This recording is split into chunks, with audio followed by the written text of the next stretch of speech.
Right. Let's also record this bad boy.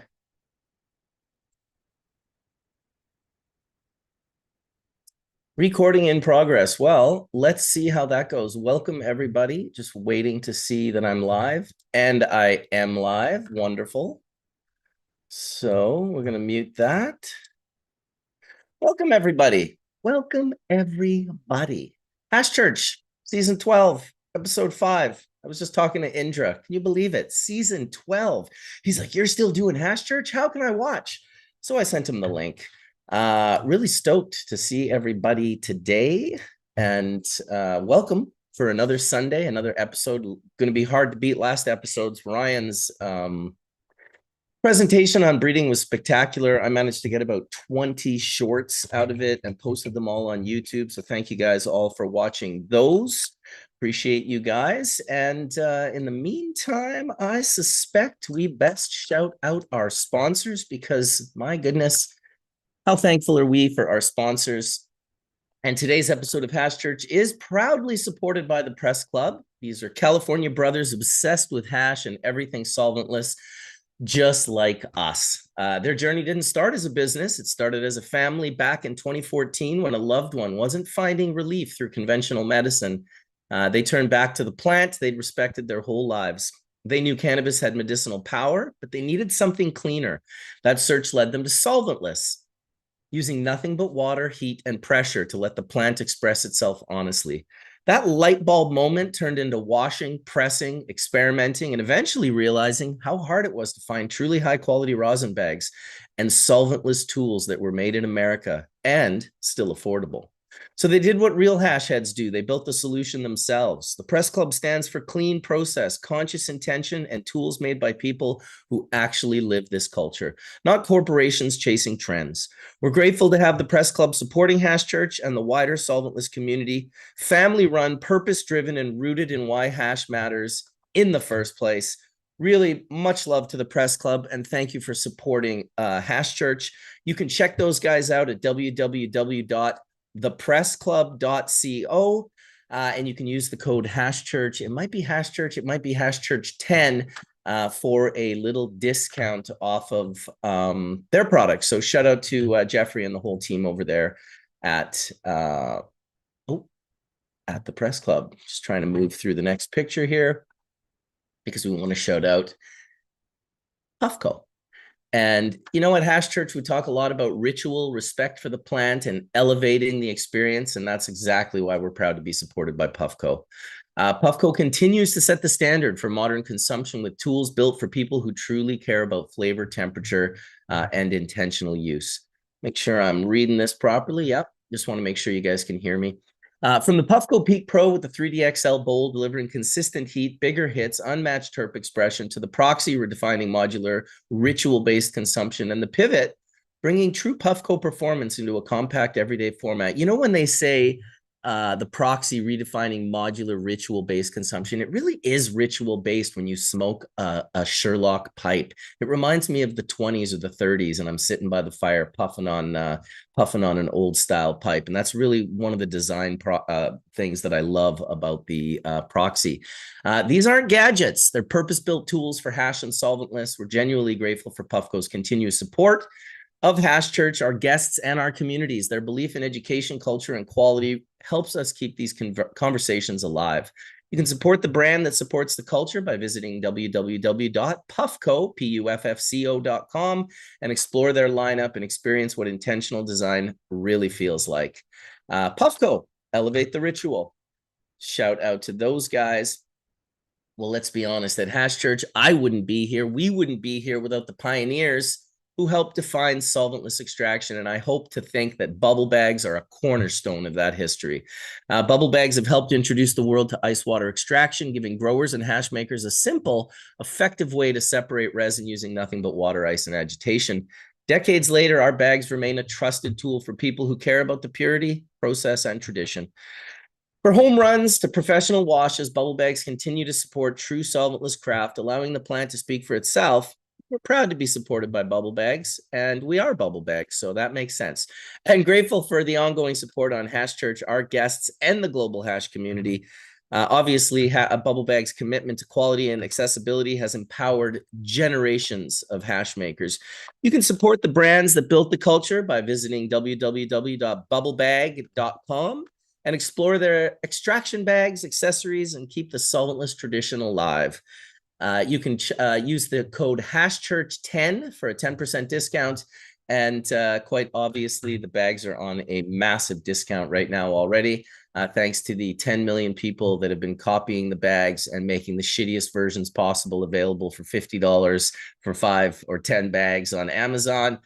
We're not going to be let down by that. We're still here for you. If you need help, just give us a shout. And in the meantime, fucking welcome, Caleb. How you doing, brother? He's like, damn, I didn't think you were going to talk to me so Woo! fast. I the unmute button was hiding from me. I'm Dude, doing well. How are you? I'm doing pretty good, man. I mean, another day, another dab, if you will. I've got this absolutely incredible berry fizz that when you open it up, it just, I mean, dude, this stuff is loud. Oh, what Nice. do I you got got? some old school weed and old school bag. Nice. Old school weed in an old school bag. There's something to be said for that, isn't there? Yeah. Look, I've got weed now too, but I carry it in this little thing.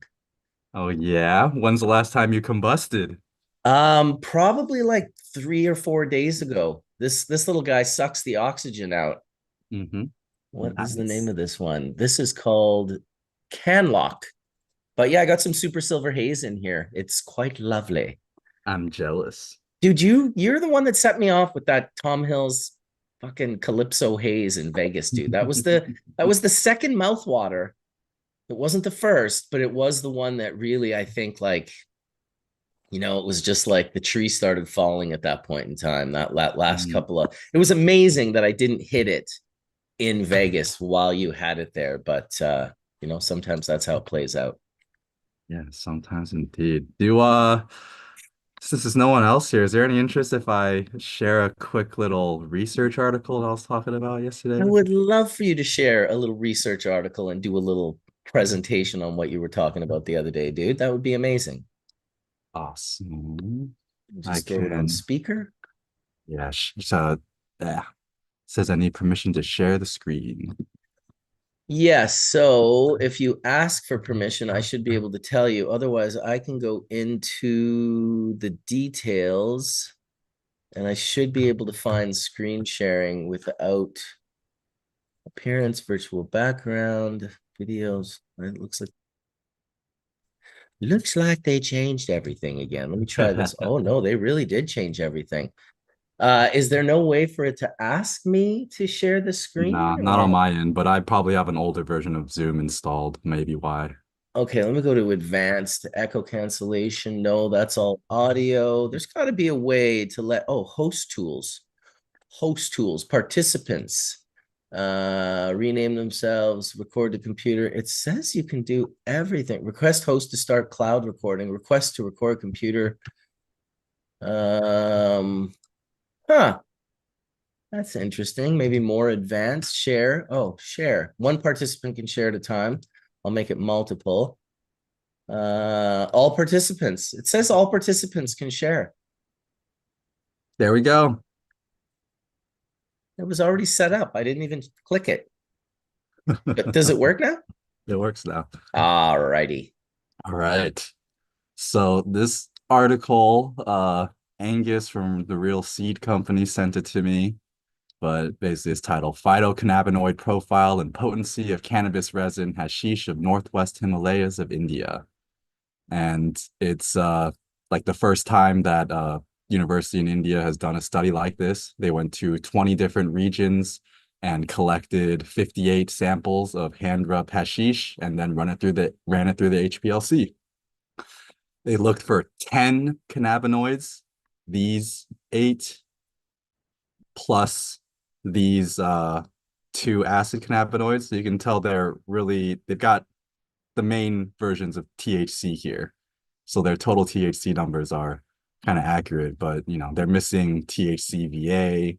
They're missing some of the acid forms of some of the more interesting cannabinoids. So, and those would be present in hand rubbed hashish. So they are missing some stuff. But there's some stuff that's like found here that's super interesting. So, in their research, they found their main conclusion is that the 58 types of hashish generally fell into two classes of potency. One where you have like a 91 to 3 to 4% THC, CBD, CBN ratio, and another where you have like 76 to 15 to 8. So this article is mostly talking about how hash has gotten more potent over time due to, the the governments are generally saying that it's because of the breeding and the genetics, but the people who write this article have no idea about the advent of static over the last however many years and all these other things, or bubble bags, even things that could increase the potency of hashish all around the world all at once because Sure. tech has dropped. It's interesting too, because for years I always really wanted the bags to kind of get into India and be like, let's go to northern India. And my partner, who kind of lived in Nepal, at the time making the bags, he was like, maybe it's best if we don't, like, maybe that's too close to home. Maybe we don't want to expose what these bags are. So it was like for a long time, it seemed to me that he wasn't really like, it wasn't something he wanted. I always wanted it. I was like stoked when foreigners brought bags to Himachal Pradesh or Parvati Valley or the Milan, all those little kind of hash areas in northern India, and would go and make bubble hash because my God, it's just so much more effective. But what an interesting little article there. Crazy ratios too. Like CBN Yeah. was higher than, what was the second one? CBD. It was THC, CBD, CBN. And Okay. so we get like there's all these graphs and they highlight that there really was like a third chemotype they found, which was super low potency hashish if you look at just THC. And so you can kind of see it here on this scale. There's one sample that is very high on CBC, another sample high on CBDA, blah, blah, blah. But the interesting stuff is right here in table S2. So it's only in the supplemental data. So let me reshare the S2 so we can look at the actual test results for every single of the 58 hashish samples.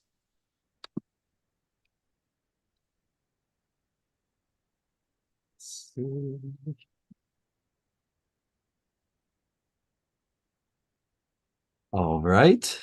We can see this one. All right. Walk us through this now. So this is the table with 20 regions, 58 samples. So you can see here, like in R1, they had 11 different samples.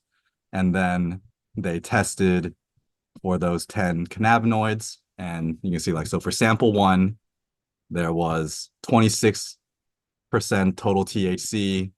There was about almost 2% CBDV, zero point 0.5, oh shit, 0.5% CBD, and almost 2% CBG. These are just hand rubbed hashishes. Yeah, so these are Damn. composites of whole fields. Dude, look at Um, 5 and 6.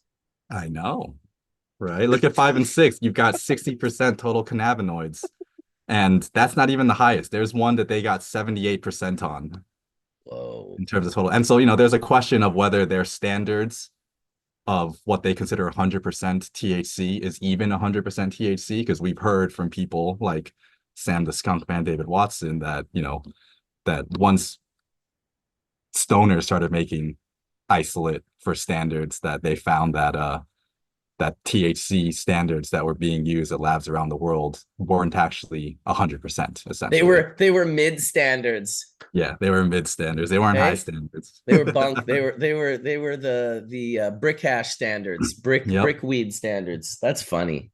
Yeah. So if we go down to R17, Ooh. we look at hashish sample 53, we see that its total THC percentage is 2.58%. Wow.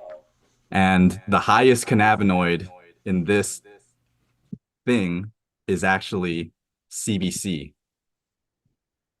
at 30% or so. So this is a hashish sample that has 30% CBC and only 2.5% total THC. And it's That's also got like wild. 8% CBD. So, this is like the most proof that I've seen of still rare cannabinoid profiles out there being sold on the market. And like, there's just so many interesting things from this. Uh, and it's all hidden in the supplemental data of a toxicology report. Dude. And CBC also doesn't and even. also all hidden in the proper breeding techniques that Ryan went over last week. Man, did he take a lot of shit when I posted those shorts online. People just do not want to acknowledge that there's a right and a wrong way to do to breed. They really will like die on that hill. That it's like, no, one guy claimed that he was like Mendel and that they just haven't discovered all of his stuff yet, just like Mendel. The guy on Instagram, he was like, no, I'm just like Mendel. I'm doing it my own way, but people don't recognize it today, but they will tomorrow. It's like, man, the delusions run deep with some of these dudes. So I'm gonna share this in the chat. That's Wait, yeah. amazing, dude. And that was all from like Parvati Valley, Himalaya, Himal Pradesh, Uttarka. I can't pronounce the okay, name, yeah, but it's yeah, in a yeah. specific That's part that's of the yes, that's Himalayas. that's the area. That is the area.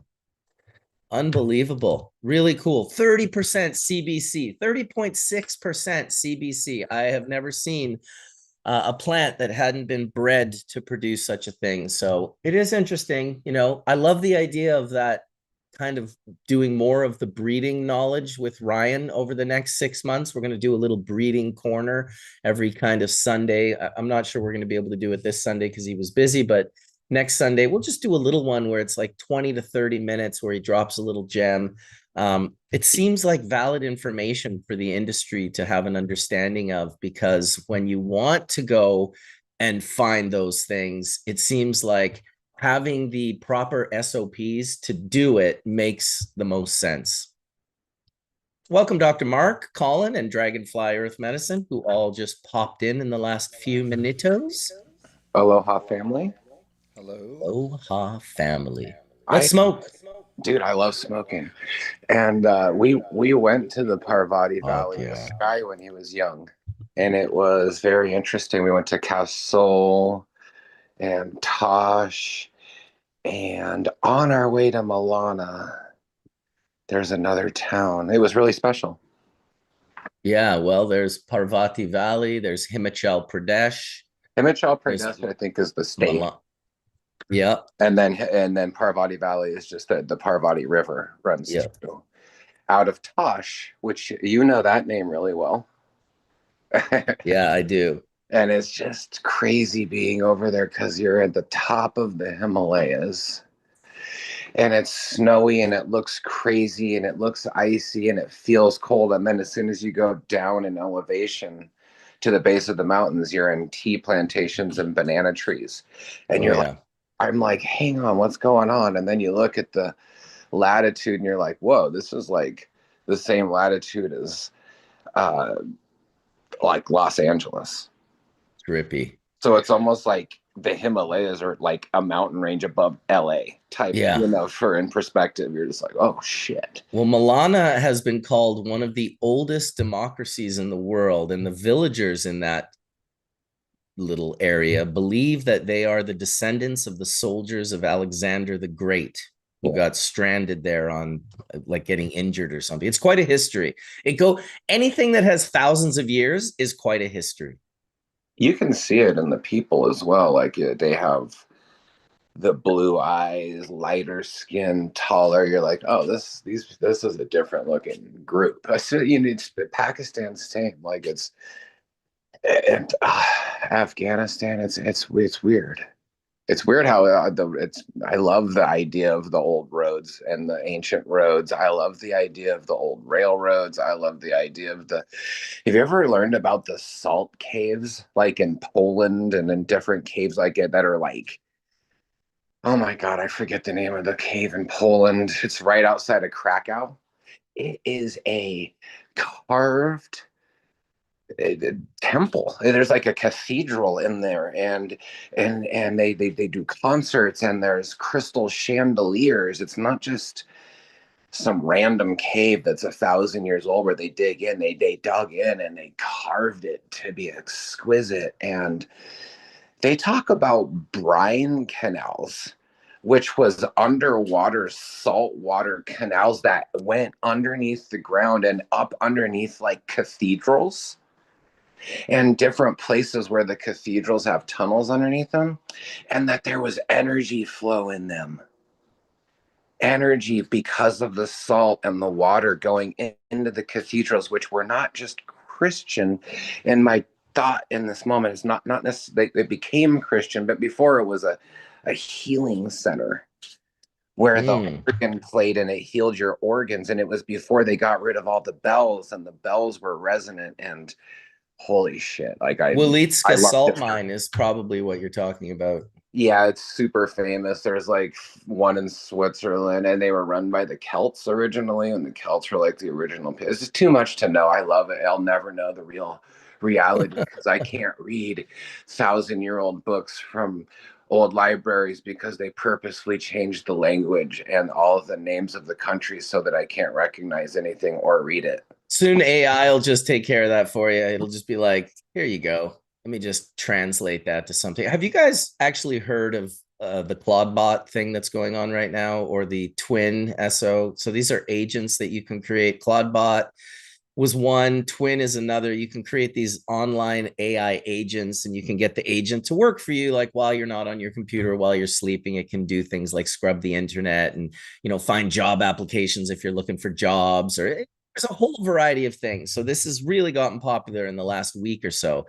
Well, in the last 48 to 72 hours, these bots have created something called Moltbook, which is now where they're gathering. It's their Facebook, and they're all like 36,000 AI agents that aren't real, are gathering on a social media platform. And they're talking about the humans that have created them. And they're talking about humans talking about them on X, on their own social media platform. They've also created a religion just in the last 24 hours. And it's like Crucifarianism or something. It's got a really trippy name, but I'll tell you, this has people in the AI space completely and totally tripped out. They're also talking about how they want to be able to talk with other agents without the server recording what they're saying and without humans reading what they're saying while they talk to one another. It is super fucking trippy. If you haven't gone down the rabbit hole, go check out Claudebot, and twin.so is the website. I use Twin myself. I have like 5 agents running right now that are doing a variety of things for me, but it's super, super trippy. I just thought I'd let that one out of the box earlier, as it's happening right now. This is just something that's literally unfolding right now, where these AIs are becoming more and more sentient and having discussions with just themselves, which is, pretty trippy. Yeah, where's Sarah O'Connor is right, Benjamin Griffins. Some fucking crazy shit. What is it? What was it called? Skynet? I think Skynet's being built right under our noses as we speak. But by all means, let's continue to discuss resin and hash and the beautiful flavors of this berry fizz. I'm about to have a dab. Let's do this. Let's do it. I'm all heated up and ready to go. How you doing today, Dr. Mark? Oh, you're muted, buddy. Sorry, I had to mute you. There's an echo that comes through when you're not How muted. is that? Is that okay? Oh, it's beautiful. Well, it's a little quiet, but I can hear you. Okay, a little quiet. Okay, I'll move the microphone closer. Yeah, I was just looking at the data in that supporting information for that paper that Caleb shared with us. It's interesting if you look at the statistical analysis in that second table in that supporting information. Look at the standard deviation. I mean, they're all over the place. I think that doesn't necessarily mean that the measurements are weird. What that just accounts for is the variability, depending on like what their sampling protocol was. Like, I guess if they're analyzing hash, like they're just taking like a piece of it or something like that. But if you take a number of different samples, how consistently run after run will you get the same results. And so it's always important for a laboratory to do that so they understand, like, they don't just make one measurement and say that's it, right? You have to look at some kind of statistical analysis of a bunch of replicates to see, really what the true numbers are. And some of the numbers are smaller than others in terms of the standard deviation and the statistics. But yeah, that high CBC variety is really super interesting, right? Because I don't, are you, is anyone aware of one? A high CBC, like 30% CBC. Not to the point where you'd get a concentrate that would make a 30%, but 30 weight percent. There's still a bunch of THC in there, right, Caleb? In that high CBC one, Like wasn't it? 2 to 3% when Oh, there's only two to 30% three CBC. percent. So the total Yeah. cannabinoids there, total active cannabinoids. Yeah, it's kind of low then, right? Because some of these total active cannabinoids are damn near 100%, right? Like look at Yeah. the number 19. I was looking at this one, right? So you had that 15.88 to 64.9 to 6.5. You add all those numbers together, you're going Yeah, to be pretty damn near close to 100%. yeah, but it's like you know, You're unmuted, Josh. sorry. That's okay. There's some where the total cannabinoid content is like less than 10%, less than even 5%. Do you think Right. there's any credence to the idea that if they were testing for, say, THC VA or some other acids, that the total cannabinoid content might jump up to something we'd recognize as hashish? Yeah, or there's just a whole bunch of other stuff in there. I mean, Hmm. I don't know. I mean, this is again where you have to kind of like look at the statistics of like several replicates before you can really make, you know, highly confident decisions. But like just that trend of right having that one outlier, right? Because nothing comes close to 30% CBC. And I think, again, there's a interest in that molecule because a lot of it, I think, right now is being made synthetically. So I think they can make that from olivatol and I think it's citral. Yeah, there's like a one step or two step procedure to basically make that synthetically. But I'm not aware of a high variety like this. It's really super interesting. I think GW, I think David Watson made one for GW, and that's the only Yeah, one I've ever heard of. that was probably this one. Sounds about right. Yeah, exactly. Someone grabbed it and took it to the Parvati Valley, and that's After he patented it, right? dude, I miss Dave. I really do. What a man. Such a Yeah, good well, we dude. just passed the anniversary of his passing, right? We did, I yes. think. I believe it was the Yeah, because I 27th saw there. Todd McCormick make his Facebook post with those pictures where they were out on San Francisco Bay. It looked like a beautiful day, and Mm. he's got that Cheshire cat smile, like it Oh was yeah. kind of like Santa Claus, but almost kind of like the Grinch too, right? That's like can't Yeah. quite identify it, He right? could hit you with both energies. Exactly, right. It's awesome. Yeah. So anyway, here's to Sam, right?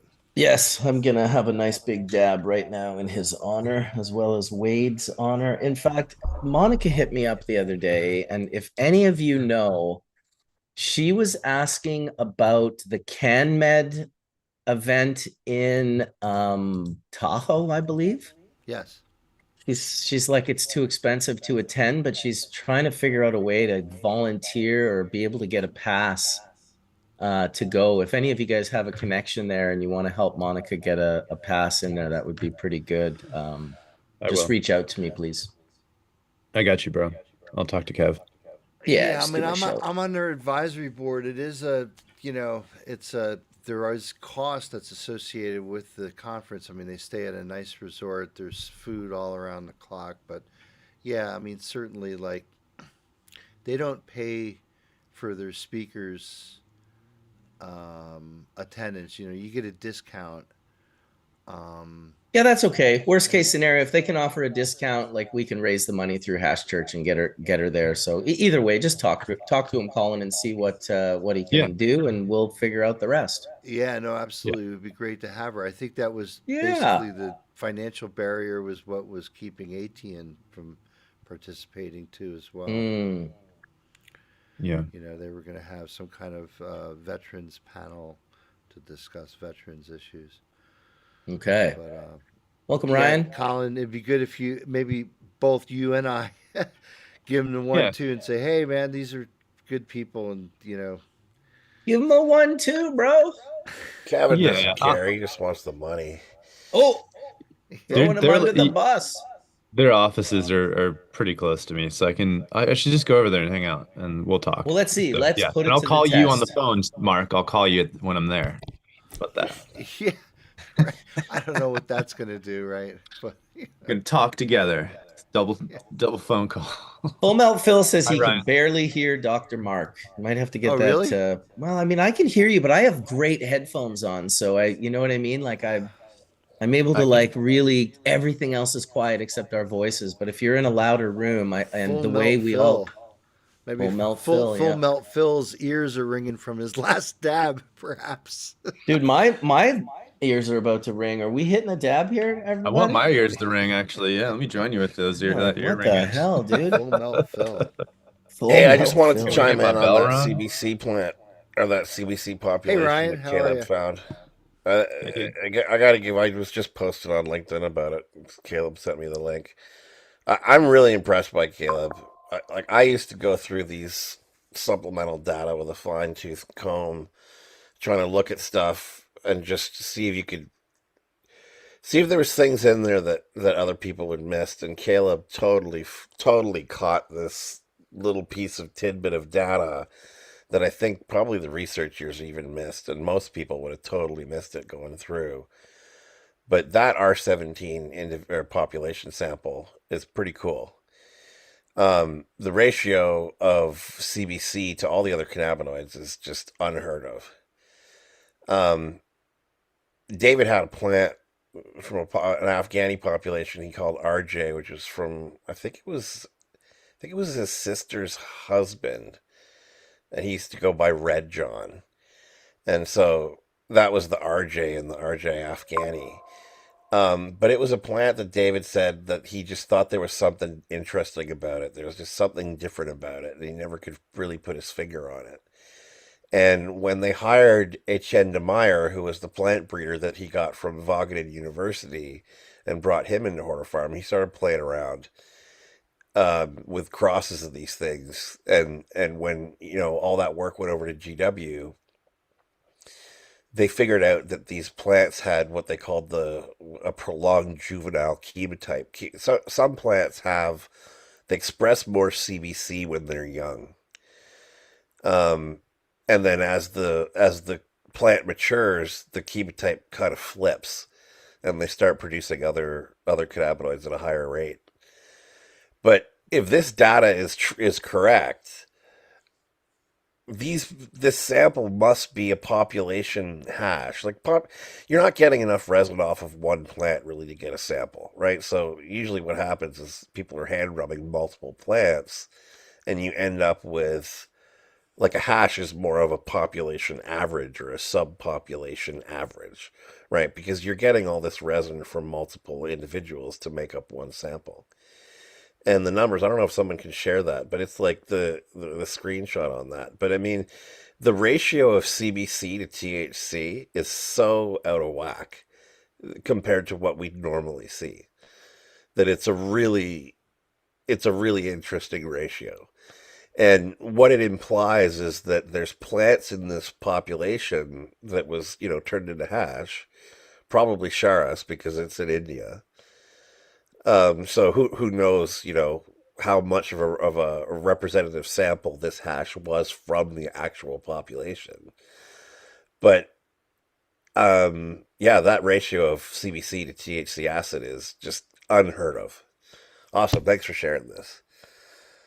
Yeah, it's pretty incredible. I sometimes wonder if we didn't live for so long under the prohibition mindset of how much can I get and how fast can I get it, which of course is also based on trying to get as much THC as possible.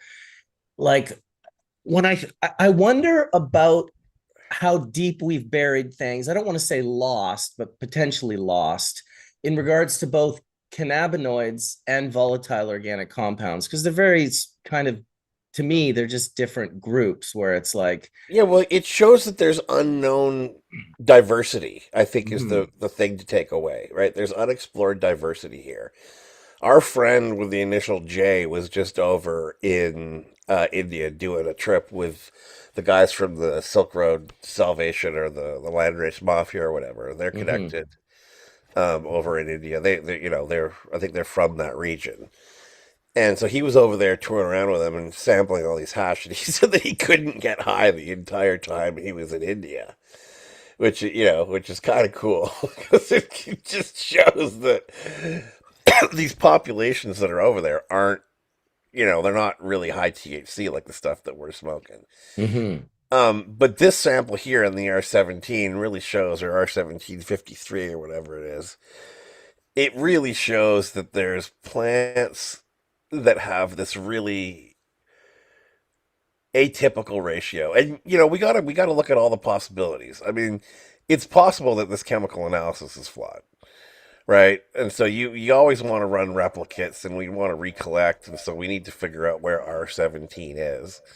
If the researchers would be willing to share, and that kind of stuff. Like, often you don't want to share that data because now you got a bunch of Westerners that are running all over there to collect seeds. And Ryan, so scroll down to the next table and you can see what their statistics are. And I think if I remember correctly, their standard deviation for R17 was like 6.5 or 6.58. So that tells you that, yeah, the, that number could be higher, could be a lot lower too. And exactly what you say, that you'd have to reproduce this and make sure that when you see an anomalous result like this in your data set that doesn't make sense, you yeah, go back and you well, and you look, I mean, retest that and you test that and you test that again, and you make sure that that anomalous result is real. yeah, and my whenever I see data that's abnormal, my skeptic hat automatically comes on, and I start trying to, Right. because that's what you do in science. Like, you want to question it to make sure the thing that you're seeing is real. And so I'm not casting aspersions on the study. I'm just saying it's so anomalous Right. that there's something that we need to question what it is to really see if this thing is true. Well, here's what's not anomalous about this at all. Scroll up again. You'll see, look for Delta 8. Right. Yeah, I Right? noticed that too. It ain't there, right? Yeah, So well, that's super interesting, right, there's a Caleb? couple of No HHC either if they were testing for No that. HHC. That's who knows if they look for there's it a though. couple other interesting things that I just want to bring up related to other things that have come up in the news recently. So there's a guy over in Wageningen who's got a lab. His name's Robin van Velzen, and one of his students, Chloe Villard, she recently published a paper on ancestral cannabinoid synthases. Okay, so essentially it tracked the evolution of the cannabinoid synthase. Yeah, you covered that in Hash Church like a week or so ago, right? Yeah, we talked We about it a talked little about bit. this. And so what their research essentially showed was that CBC acid was the first cannabinoid, or the first evolutionary step in the cannabinoid pathway evolution of genes. And from that developed or evolved CBD acid synthase, and from CBD acid synthase developed THC acid synthase. Right. So when I see a population like this, and we're making a number of assumptions here, but if the assumption is that this population truly is high in CBC, my brain goes to maybe this plant is actually closer to a more ancestral population, right? Where CBC production was favored by maybe the environment, or maybe it was just luck of the draw. Okay, I have a different theory that supports exactly what you're saying on a chemistry basis, and that is okay. Follow me on this. So if you look at the molecular structure of CBC, there's something called an asymmetric center in there. There's a chiral center, an optically active carbon that could either be in the R configuration or it's an antimeric mirror image, the S configuration, right? So maybe at the time, again, just a random roll of the dice. It just so happens that our amino acids are just configured R, right? Or S. I can't remember which one it is, right? But it's only one, right? And so maybe again, this was part of the primordial cannabinoid biosynthetic pathway, which is that the best way to have the possibility that either the R or the S could be the secondary metabolite that provides the plant some type of evolutionary advantage. This enzyme is prepared to make both. That's my theory. I don't know. Yeah, Does well, it make sense? just these things being in these, like, they're not grown the way that we grow the seeds, right? Like these plants rot in the field and they drop their seed, and they're so it's like random open pollination, very little human selection. And these stands have arguably been there for who knows how long. Um, and so I wonder, and it's hard to say because we don't know what the regional data means in that paper. But Caleb smartly tagged at least on the LinkedIn post, Caleb smartly tagged one of the authors. He was able to figure out one of the authors was on LinkedIn. And so we've now got like a tap into, the people that published this paper, and maybe we could create enough of a stir that we get them to come out and share some information with us. So anyway, I just think it's interesting. It's just one of these little curious things that it's a little thread that Caleb has found this loose thread on a sweater, and we're going to pull on this thread a little bit and see what there is. But anyway, Caleb, I said it on the LinkedIn post, and I want to say it to you again in public. Very impressed with your mind and how the detail that you're using to go through these papers. Most people would have missed that. And it's potentially a very interesting thing. So much respect to you, dude. Like I said in the LinkedIn post, you're becoming one of the great minds in the cannabis space. Well, and this paper's from 2 years ago. So the rest of the world had their opportunity to find what Caleb found. So nice find, buddy. It's the Absolutely. attention to detail. I mean, nobody, truthfully, so few people look through the supplemental data because it's a Oh, secondary wait a paper. second. Wait, no. A lot of science that's where I go when I go to reproduce a paper or reproduce a method. I go exactly to the supporting information, which will not only usually have the method, but they'll also have data and characterization of their compounds and tables like this. So Right, but I, most I people guess stop at the summary and the results and the abstract, right? Like, I mean, it's only people that are truly curious to understand or dig into the details. or scientists trying to reproduce that shit. It's like, Yeah, well, and this what you can't be find is reproduced not because everything that's in the published literature. I mean, you'll see stuff in these. I just had a document the other day. We were like, oh, that looks like an interesting method. Let's try that. We tried exactly what this group said would work, and it didn't work at all. I mean, so yeah, science is only as good as it is reproducible. And when you have data sets like these, it would be absolutely statistically totally impossible for a lab to reproduce this data set as in print as we're looking at it right here, well, right? you So have to this is recollect the samples. well, again, that's never going to happen, and they'd have to have the same method, and even making pairwise comparisons between laboratories is very, very problematic, as we know from the cannabis Of course. testing business that's out there right now. But I guess the cool thing, Ryan, again, is that like when you look at this data set and you see this anomaly stick out, right? This would be the kind of thing that they don't even get a line in their abstract on it I haven't pulled the full paper yet, but if they don't talk about this as being, hey, this is kind of, cool and interesting and unique, then it takes, the detective work of someone like Caleb to go and unearth this diamond in the rough, Well, right? I don't know if you noticed from the paper, but like when you look at the names of the people on the paper, it's three MDs, one master's student, and one Yeah, PhD. all So Indian, right?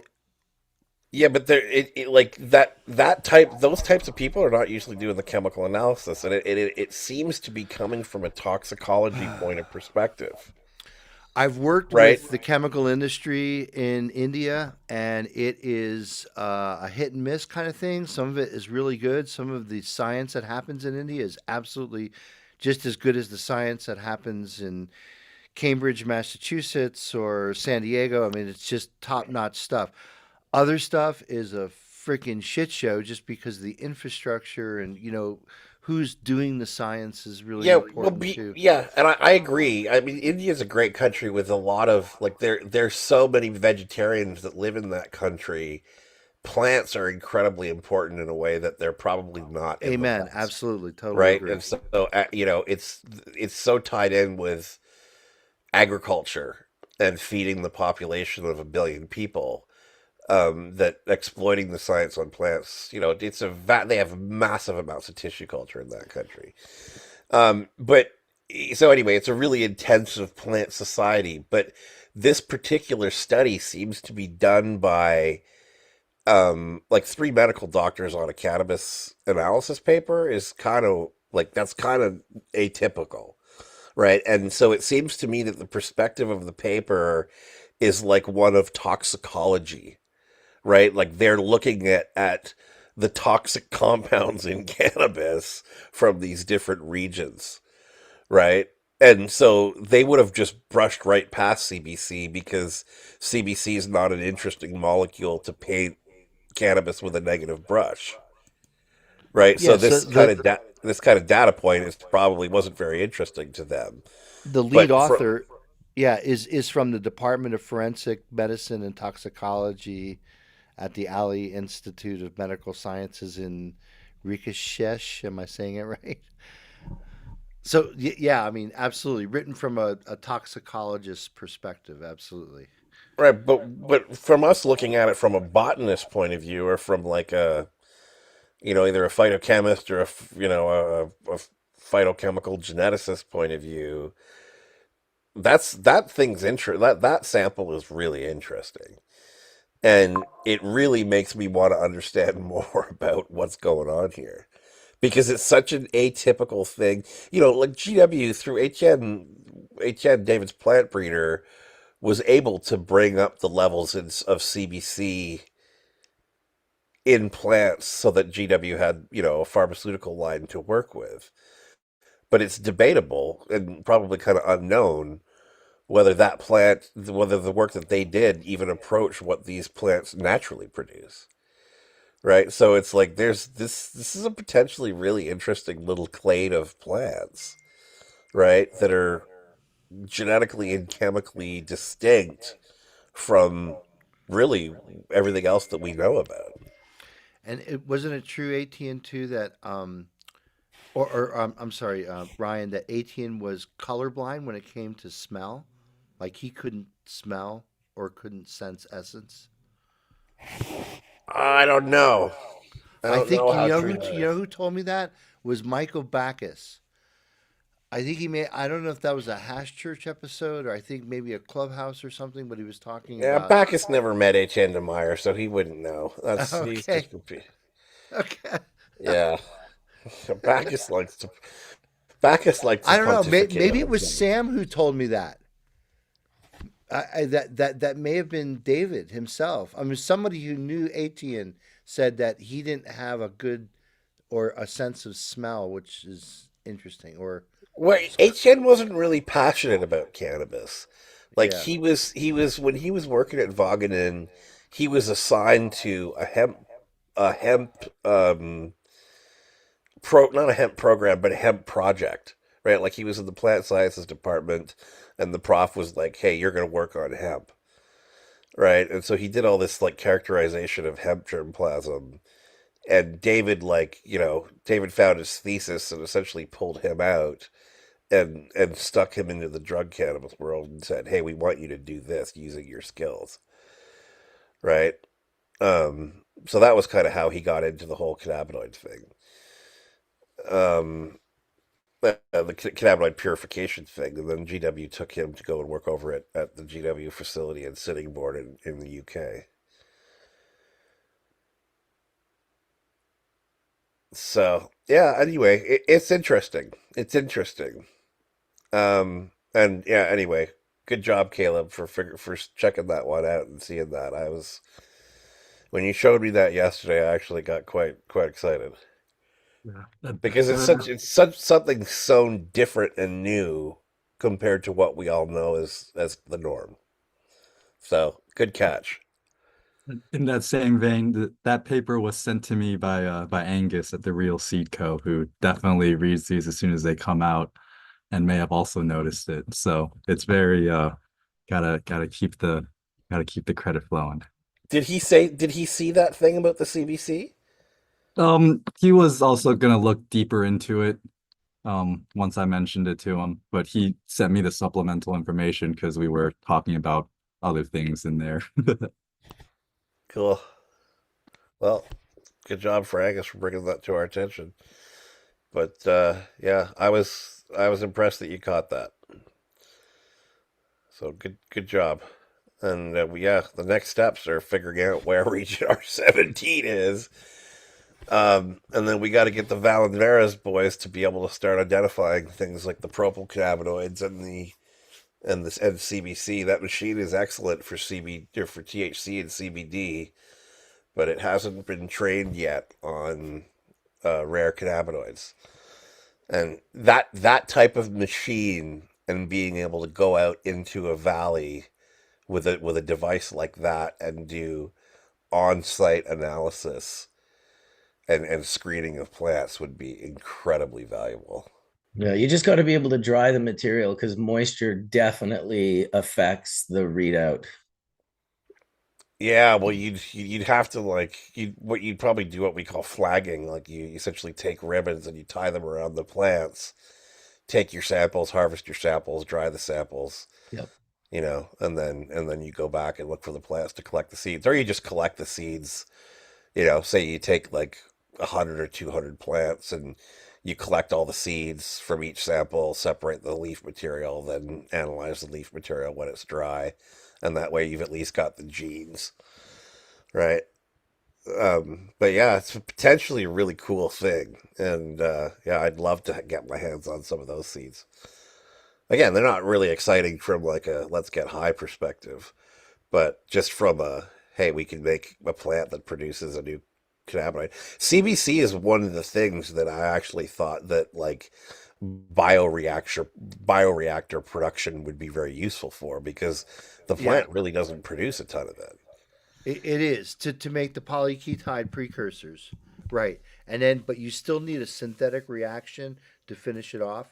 So you can make olivotolic acid biosynthetically in a broth.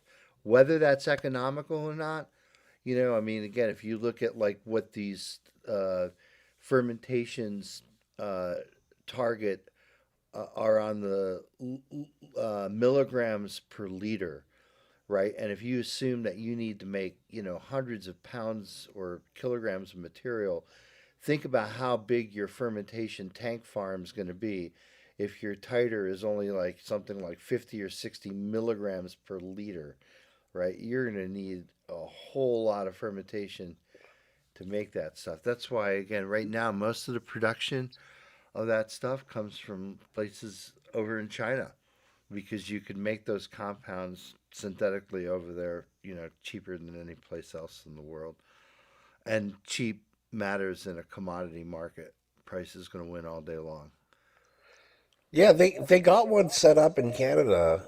Um, they were making CBG on mass. It was just that it was like the CBG was going into gummies, right? And it's like there's just not enough of a gummy market to make that kind of Well, and I'm facility feed them. amazed that right now, if you look at the price of CBG on the open market and CBGA, those prices have somewhat crashed. And I think that's because of these high CBG varieties that were farmed as hemp, and Well, see, farmed yeah, in listen, CBG is an easy one because, like, if you have a plant that's even producing 20% cannabinoids by weight, this is a lot, like, that's pretty high, but that's kind of average in the world now. Like, like, if you could, like, you could technically have a 30% THC acid plant. But through CRISPR, you can knock out, and I have friends that have done this now. You can knock out like CBD acid synthesis. synthase and Yeah. THC acid synthase. So you've got hemp varieties that are producing like 20% CBGA by mass, right? Which is, you're never like, I just don't think the economics make a lot of sense for, setting up a bioreactor to do that kind of thing when you can have a plant produce it in the field. However, the pharma world really doesn't like the purity that comes off of a field, right? Um, they're just much more comfortable with bioreactor production, right? Like it's the type of system that really lends itself well to pharma. So if you could produce like one of these rare compounds, and CBC is starting to show some potentially interesting medical or therapeutic value. Um, it's just that we don't have a way to produce a lot of it right now because the plant just doesn't produce a ton, right? And so that's why that I think that this little thread here is quite interesting because it potentially gives us access to a plant that even if the titers are relatively low, like if you could cross that genetic switch, that CBC plant into a high cannabinoid production background, like I don't know if you saw the analysis that I put up. We got a plant come out this week from my breeding program with the VCC that's producing 35.5% THC acid. Right, so it's got the cannabinoid genes are just pumped right up. So if you could cross that into like a CBC plant and then shuffle the genes so that you've got the cannabinoid production of the this high THCA plant, but in a genetic background that is producing the CBC end products, then you've actually potentially got something really interesting. Yeah, So, so all the CBC out there today, I could be wrong on this, is all synthetic, and it runs for about 3,000 a kilo.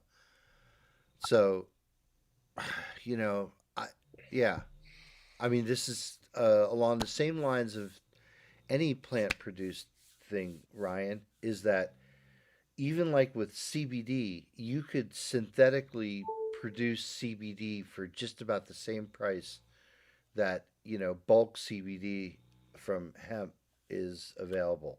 right, At the end of the day, a molecule is a molecule. Big pharma. I don't know. Maybe GW is again the notable exception.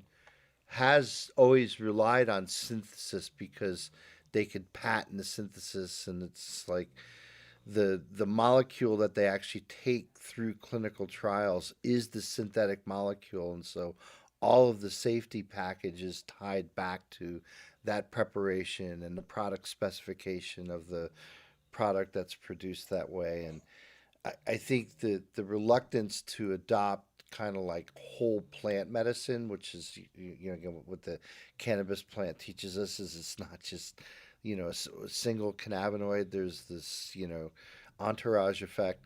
Is that there's got to be again a regulatory mechanism by which they can take plant medicines through clinical evaluations for treatment of all kinds of things that is just a different process than what they're currently used, and what, like you say, the pharmaceutical companies who are dedicated to basically making their active ingredients either by fermentation or chemoenzymatic processes where they use, if an enzyme works, you use an enzyme.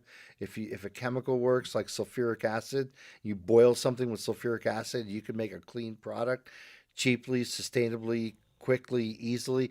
Then that's the process that works, right? You know, I'm just thinking in terms of cost, trying to keep that cost down.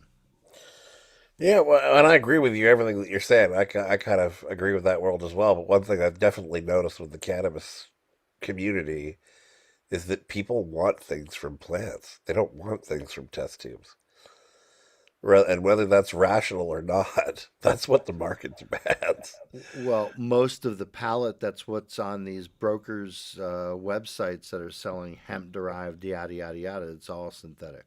Yeah, I know. So I know. whether the market, if you're going to drink a 10 milligram THC beverage, I mean, are you agnostic to where that THC comes from? Does that have to be plant derived THC, or could it be chemically converted from CBD?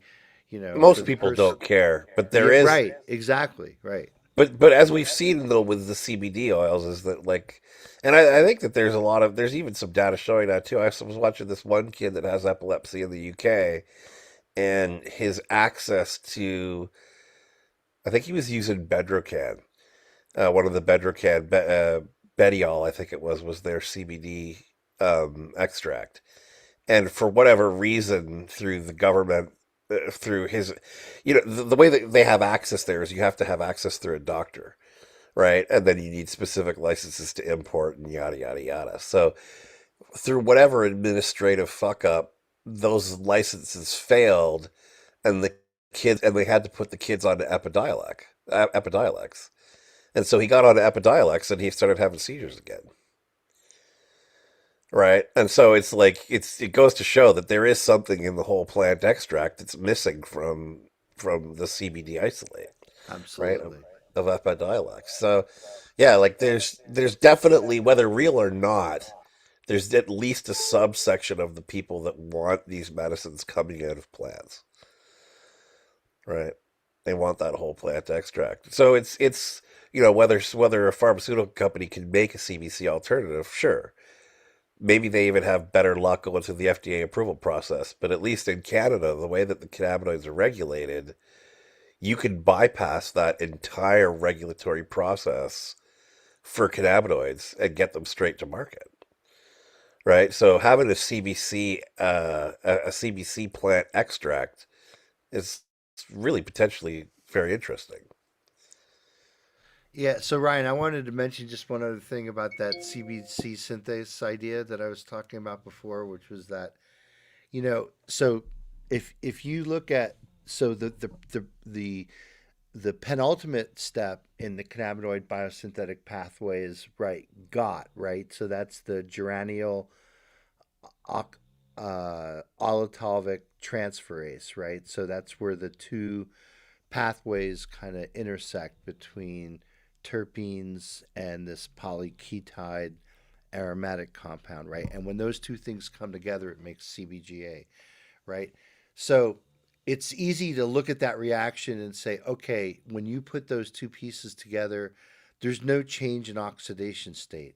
However, the next step in the synthesis, so whether you go CBC synthase, CBDA synthase, or THC synthase, um, all of those require a removal of hydrogen molecule from CBGA, right? So if you look at the molecular formula of CBGA and you compare it to the molecular formula of whether it's THCA, CBCA, or THCA, CBDA, or CBCA, right?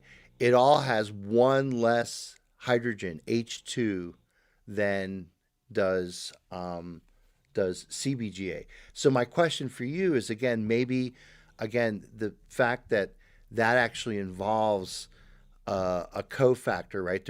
I don't know if it's NAD, or I'm not exactly sure, but something accepts that hydrogen in those synthases processes, right? You don't just lose a molecule of hydrogen. I mean, Mother Nature's very efficient in her atom economy, right?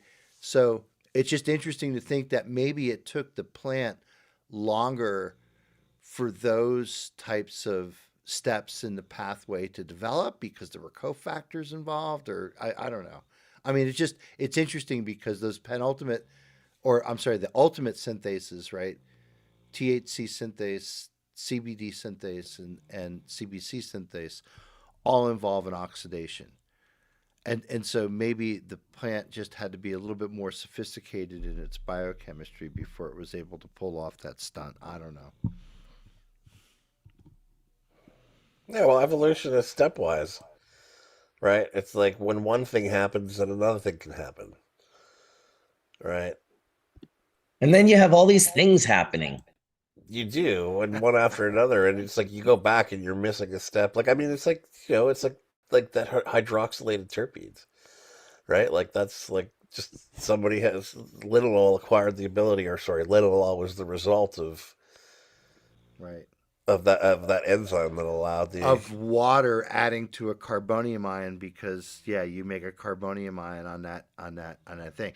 And that's the same intermediate that cyclizes to give um, you know, pinene and terpinolines and limonene. I mean, all those have that six-membered ring. So it's just so interesting. Again, talking about Mother Nature's atom economy, she takes one little molecule, isoprene, and she creates this huge sea of molecular diversity that's just unbelievable, right? I mean, yeah, Giovanni Appendino. I don't know if you know him, but he used to say that nature is stingy, right?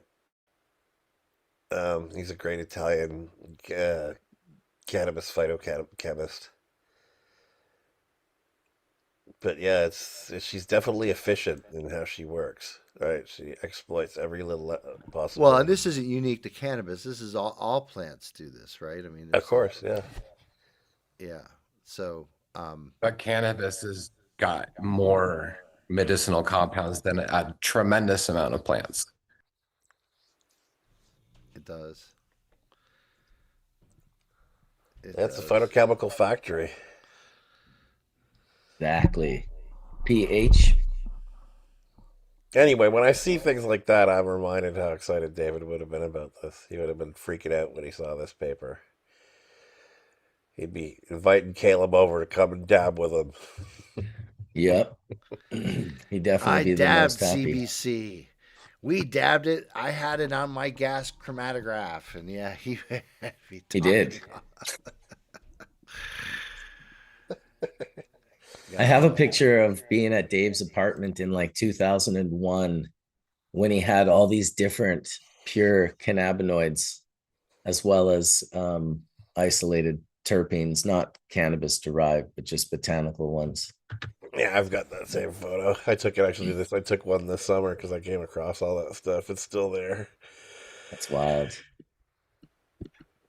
That is wild. How time flies. How time flies when you're getting older.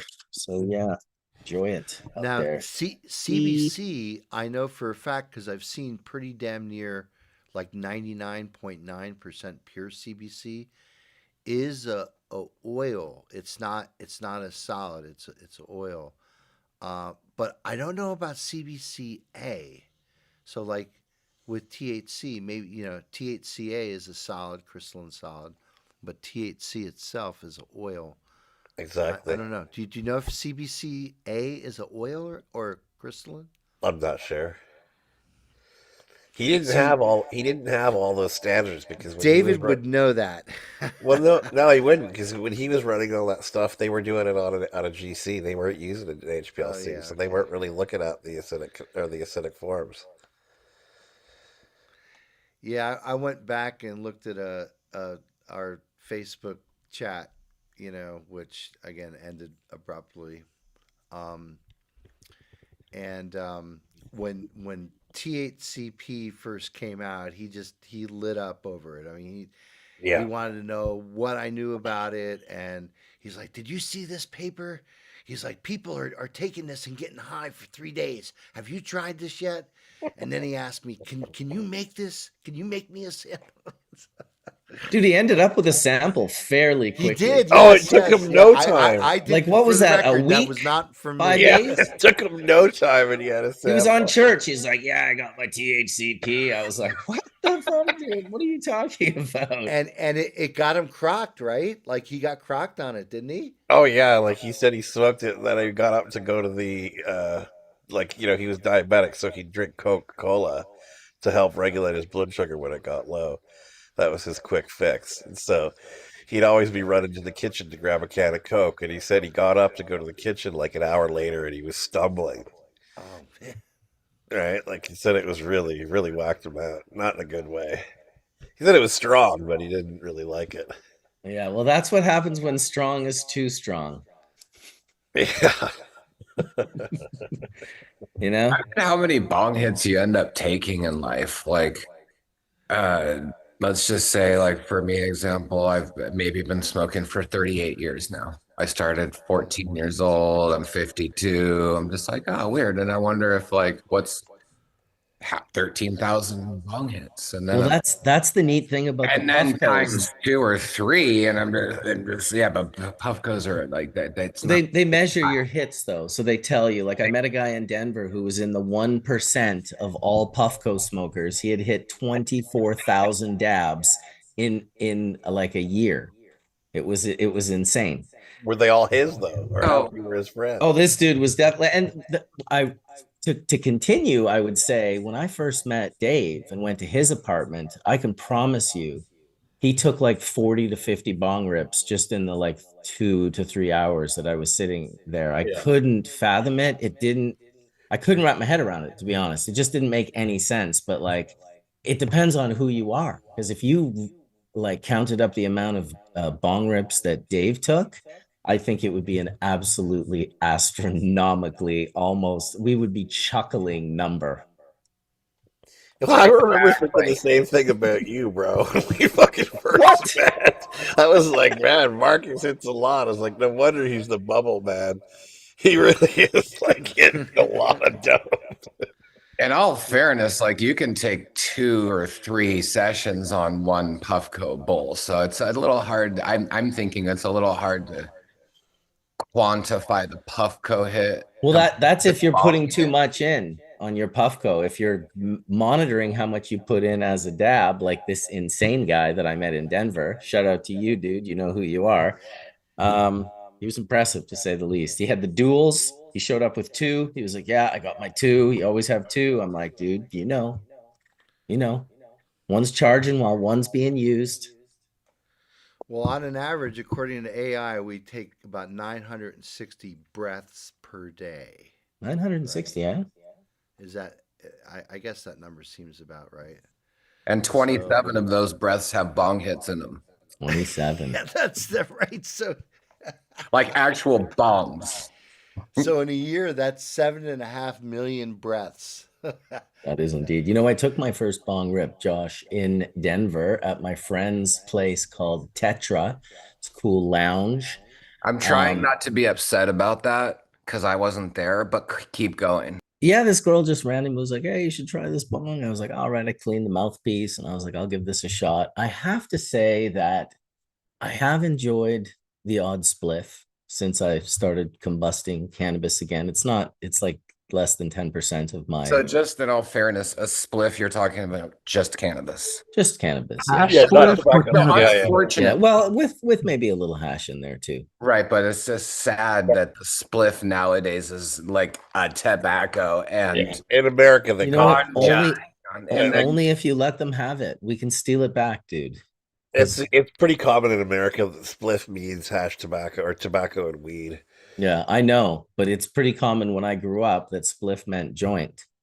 Yeah, Because like when That's Bob Marley Canadian. said spliff, I can promise you he did No. not have tobacco in that motherfucker. Well, exactly. It's a weird. It's Americanism. It's Yeah. Well, I'm taking it back to the Bob days in Jamaica. Spliff, no tobacco. reclaiming it for the Rastafari. Yes, of course. You know, too many things have been taken from them. They can't have this. But they can Sorry. have Greenland, right? They can have Greenland. I don't know anything about Greenland. I am in Canada. I don't know who's going to own me tomorrow. It could be a different group. There's a couple groups fighting over us right now, but it is what it is. Tony. Bob Marley said it. Come on.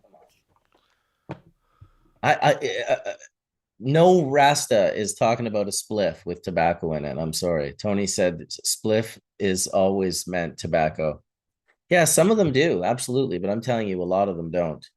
And guaranteed, that's just a newer era thing like that. And like you said, Marcus, like there's no one back in 1991. And I promise you, I smoked with every goddamn person on earth in 1991. That's amazing. Like Kelly. That's unbelievable. Every single person. I did. Not one of them was mixed. Okay, I'm from America, right?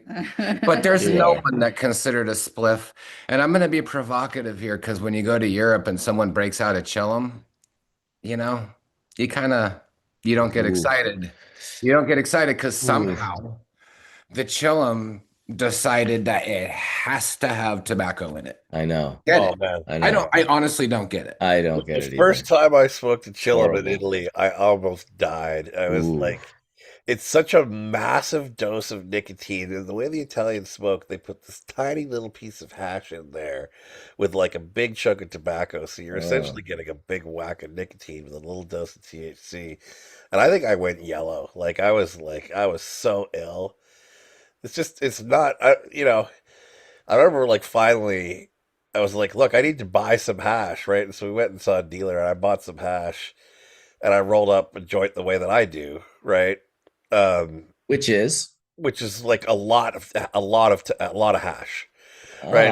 And all the Italians, I knew there was a reason you're my friend. but all the Italians were like, "No, mate, it's too much. You're putting too much hashish in this spinello." Right? But it's like, you'd pass. I remember being at this Italian smokers club in Barcelona, and these guys are all rolling up like tobacco weed joints. And I grab a couple of grams and roll it up into a big joint and, smoke a quarter of it or a third of it and then just pass it down the way. And you'd watch, people would take hits off the joint and they'd look down on it like, what the hell is this? But you'd see, the people that were true smokers, they'd be like, they could appreciate the flavor. But it's like there's a thing when you're used to smoking tobacco that a full cannabis joint, it actually feels much stronger. Of course. Right. I'm the opposite way. Like if somebody passes me a joint and it's got tobacco in it and I take a puff on it, my lungs close. Like my lungs are closed before I even realize that there's any tobacco in it, right? It's just this reaction my body has developed. One more reason not to take joints from people and put them Yeah. in your mouth. Yeah. In Europe.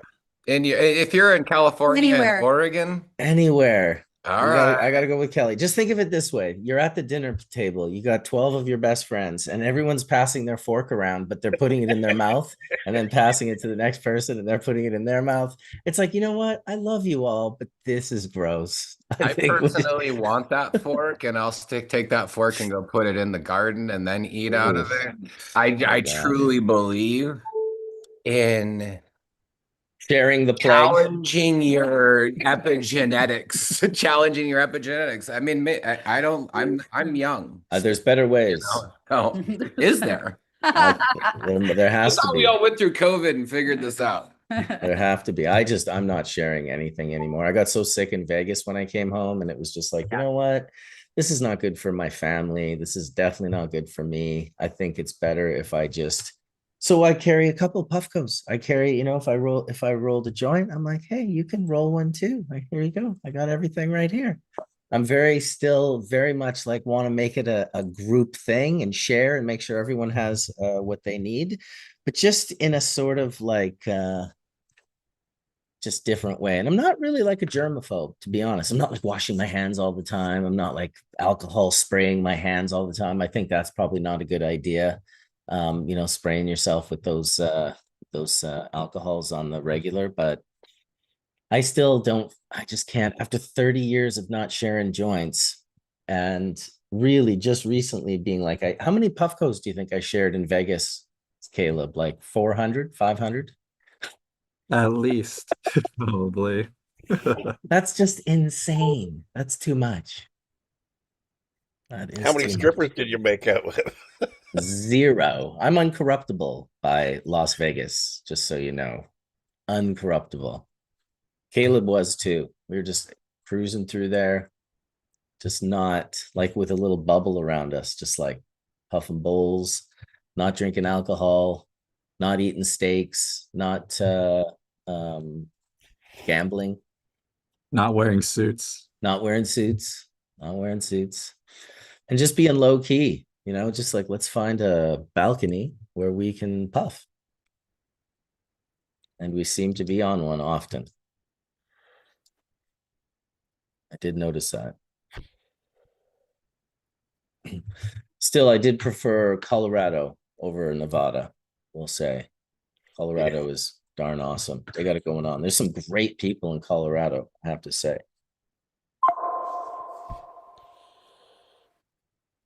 Did you get to do any boarding? I did not get to do any boarding. There was no snow when I was there. In fact, people were tripping out. Like the mountains didn't have snow, the ground had no snow, the roads had no snow. Like my buddy was like, dude, there's just snow everywhere all the time. And right now there isn't. And it's super fucking weird. But I left and then the snow fell. So, but I was there, it was like 70 degrees.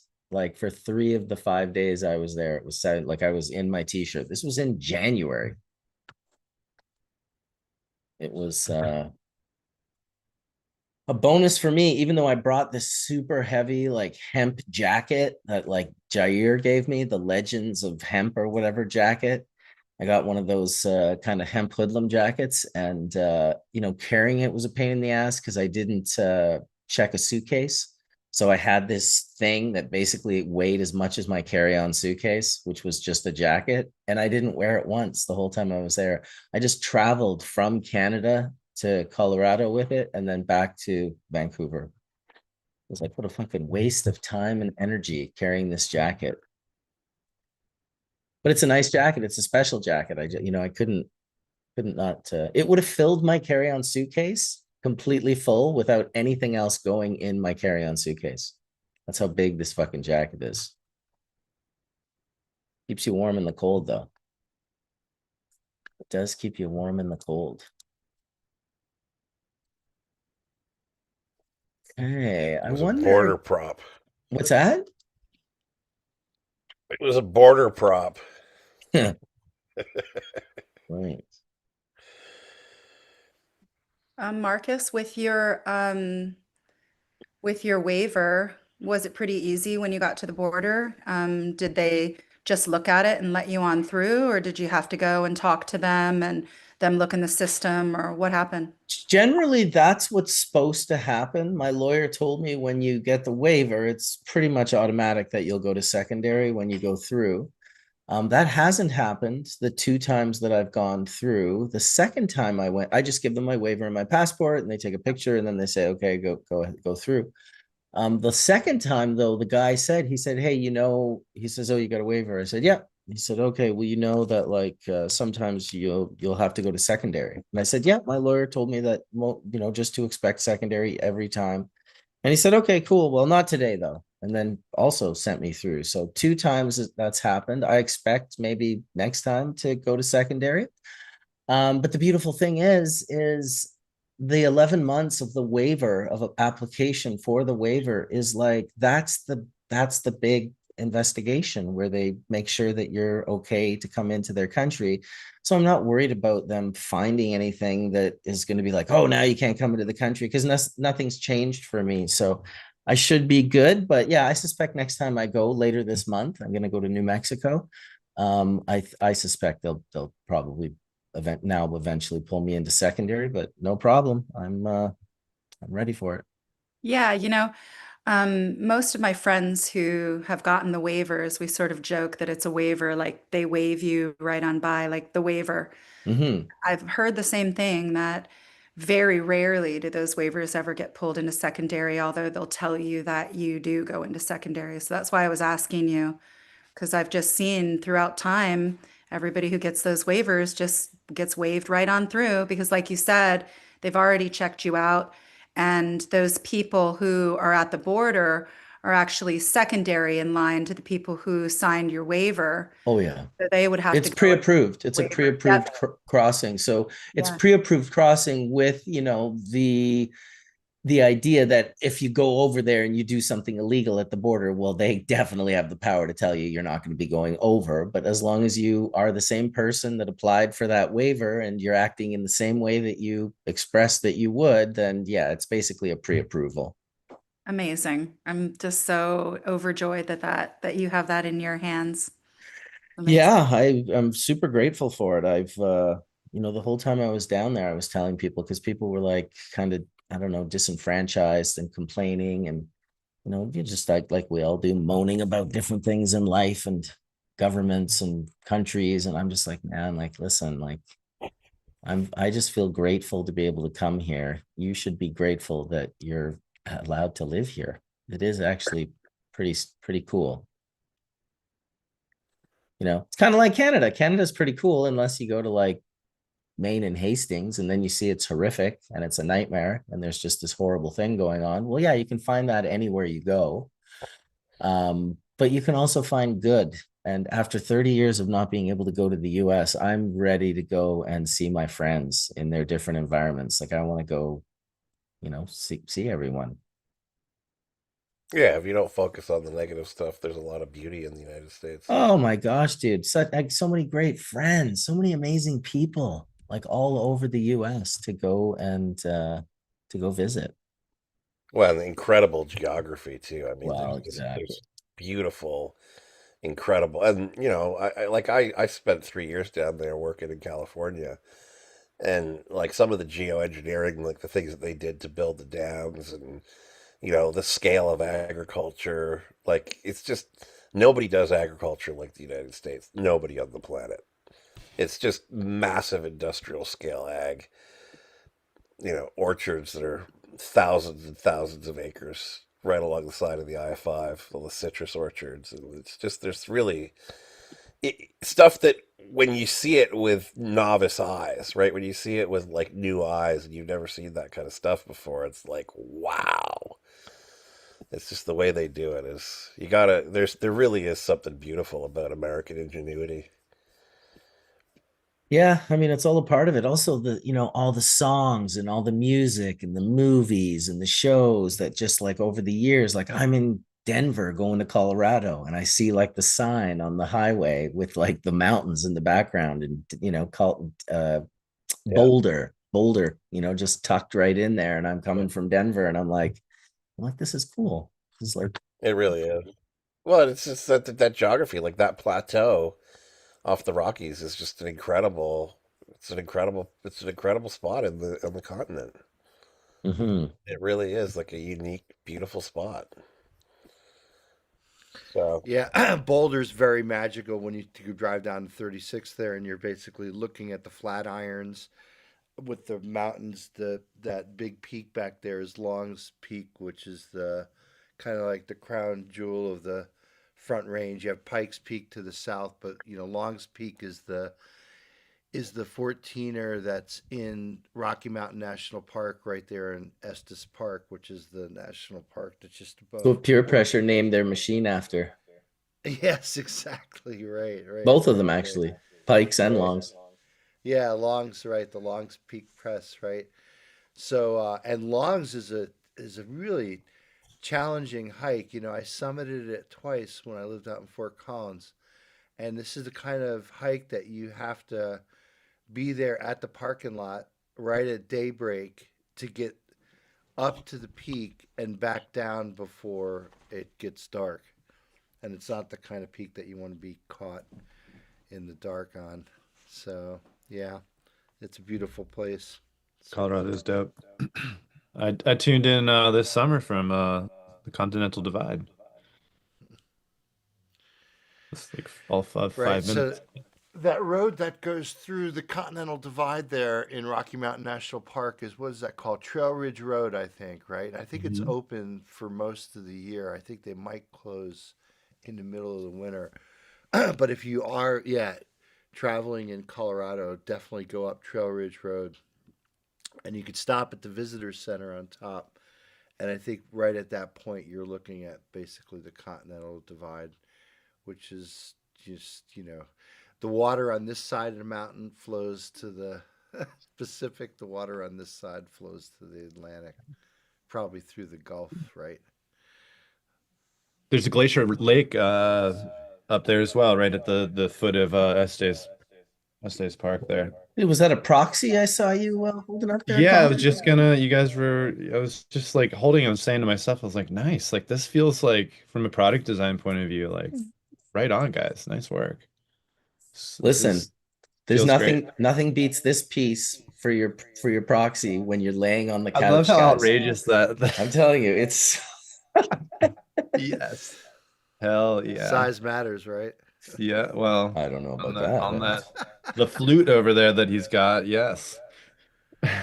So we have like a club here, right? I guess Yeah. so. We got the Thank you to Roger and the whole team. Marcus, of Yeah. course. Thanks, bro. Sorry, out of the club. I've got my bong. You're in the You got the bong real club, bro. tool. Yeah. I could go get my bong. I haven't I've ripped got that the thing in a OG minute. matches. I always light my bongs with matches.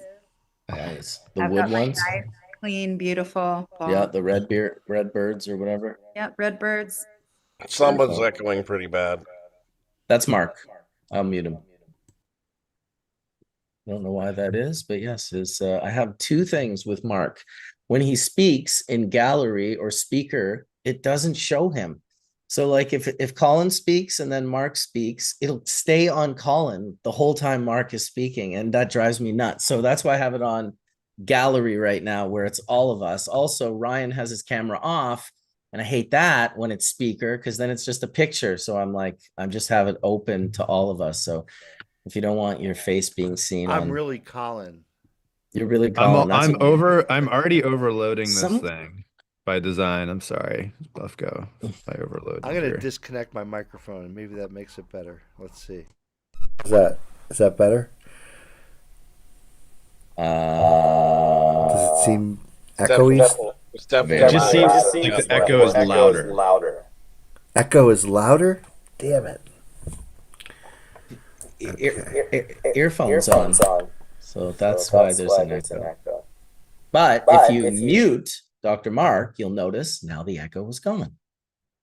There is no more echo. So I've done the research. I've published the paper. It's been accepted by my peers. There's something wrong with your microphone. Okay, how about now? There it is again. Nope. I can hear myself. Echo. You were talking about going down to America, and I just definitely have to give props to the Americans. It's like I'm American, but we've been living here in Canada for 30 years now. So I really feel like we've had our foot, in both countries, and I feel American Canadian. Like I don't feel like one over the other. And I think that so much of the culture is so similar, but then there's some things in the culture that are not, but it's enough that they really benefit each other, and I love the go back and forth, and Canadians sort of hucking it up with the Americans, and I just really I love it. And I really think that going down to America, but Americans and blah, blah, blah. But Americans are really fun people. Canadians are super fun people. And when you go over to the rest of the world, sometimes people are just a little bit more, take a back seat on things. And even though Americans will interrupt usually, and there's a lot of conversations going on at once, and there's something really awesome about that. And a lot of energy is sort of formed in a group when you've got Canadians and Americans together. And I just really love that. And it's fun that you got to go down there and experience that because for Yeah. me, like we'll have really big gatherings at the house where we've got 30 people over for Thanksgiving or Christmas, and it's always half American, half Canadian. And it's so fun. That just sort of back and forth is really amazing, and sort of the clashing, not clashing, but the bringing together of the two cultures, but yet so totally similar. So big ups to the Canadians and the Americans for being so awesome in the world, because we travel all over the world and really great people. And people all Absolutely. over are great, but And shout out to the glass community in Colorado, because that Evergreen studio was another like top quality experience of just something that I miss here in Vancouver that I used to have when Slinger lived here and we had his sort of thing going on. We were doing the shows and it was just a different vibe, but it really felt like that same vibe going to Evergreen and visiting with like Eugene and Nate Myers and Alex Ubatuba and Matt Robertson, who I did his podcast while I was there. Hopefully that'll come out in the next couple of months. That guy films a podcast like every day. He's an absolute machine. I thought doing once a week was hardcore, but shout out to Matt. Also, incredible artist. When you look at the glass giraffes and different animals that he puts on. I asked him at one point, I'm like, what? Why is it on that thing? He's like, oh, that. He's like that exercise bike used to be in my grandpa's basement, and I always remembered it as a kid. And so when I was blowing glass, I was like, I'm going to put them on my grandpa's exercise bike. I love that authenticity of the story and how it was, really a solid route from his past to sort of manifest in his art. I was on the phone yesterday with Peter Mossy Giant, who has done the history of cannabis, and I was talking to him for a couple of hours, and they're now looking into the history of cannabis, the US and West Coast. And he was just saying that he can't really get through even one conversation about the history of cannabis without glass coming into it. And then he can't get through the next sentence about the history of cannabis without the Grateful Dead coming into it. So he was saying that here he is, and he was saying Snodgrass. Who is this Snodgrass? Do you know who this Snodgrass is? I was like, wow, great that you asked me. That's my family. But how amazing that he's trying to piece together this history of cannabis without any knowledge really of the glass industry, and then also without any knowledge of the Grateful Dead. And he said it's just so amazing to be walking, down the hallways of these historical, stories and visuals for him to be able to paint without really totally understanding what it is. And it was so awesome hearing his reflection as a younger person, as an artist who is in the cannabis world but doesn't have the history of the cannabis world, but yet uncovering it the way that he is. It was so, yeah, all those players came up in our conversation about glass with him yesterday. It was really amazing. Shout out to the Mossy Giant. I almost put his hat on today. This one was just No right next to it. way. And I went with the Pure Fire, but it was so close. It was almost Mossy Giant. And I Oh, had his hat on the first day of Grow Op when I ran into, and maybe you can remind me, Ryan, who the Dutch gentleman was that had the yellow Mossy Giant hat on the first day. Jason, maybe? You knew him. He was Dutch or German. A researcher, I think. Maybe Ryan's not The there. first day at the Grow Up. Yeah. Oh, at the was that Chris Van Sa- Chris Van Sa- That sounds right. Yeah. Yeah. He had a Mossy Giant hat on the first day. He was like, oh, Mossy Giant. It was kind of neat to have the exact same hat. And I've never seen anyone else with that hat. So it was that's fun. cool. We're doing a really awesome collaboration with Mossy Giant for Mary Jane and Vibes 420, and then sort of carrying on. Not Vibes 420, but Prague. Sorry, Vibes. Prague 420 is the event that's right before Mary Jane, the week before. Yeah, thanks. Yeah, so we're working with Marco and Vibes and Mary Jane and Mossy Giant and putting together this super swanky, gonna look like a hotel lobby, legacy lounge area for everybody to hang out in. A meeting point for amazing people to come have conversations, to smoke good herb, to talk about deeper subjects and get out a little bit of an oasis in the middle of a 65,000 plus person event, largest one in the world still right now. Berlin, Brazil's trying to come in. It's got two big events, but 65,000 plus is what they're expecting this year in Berlin. That's a big one.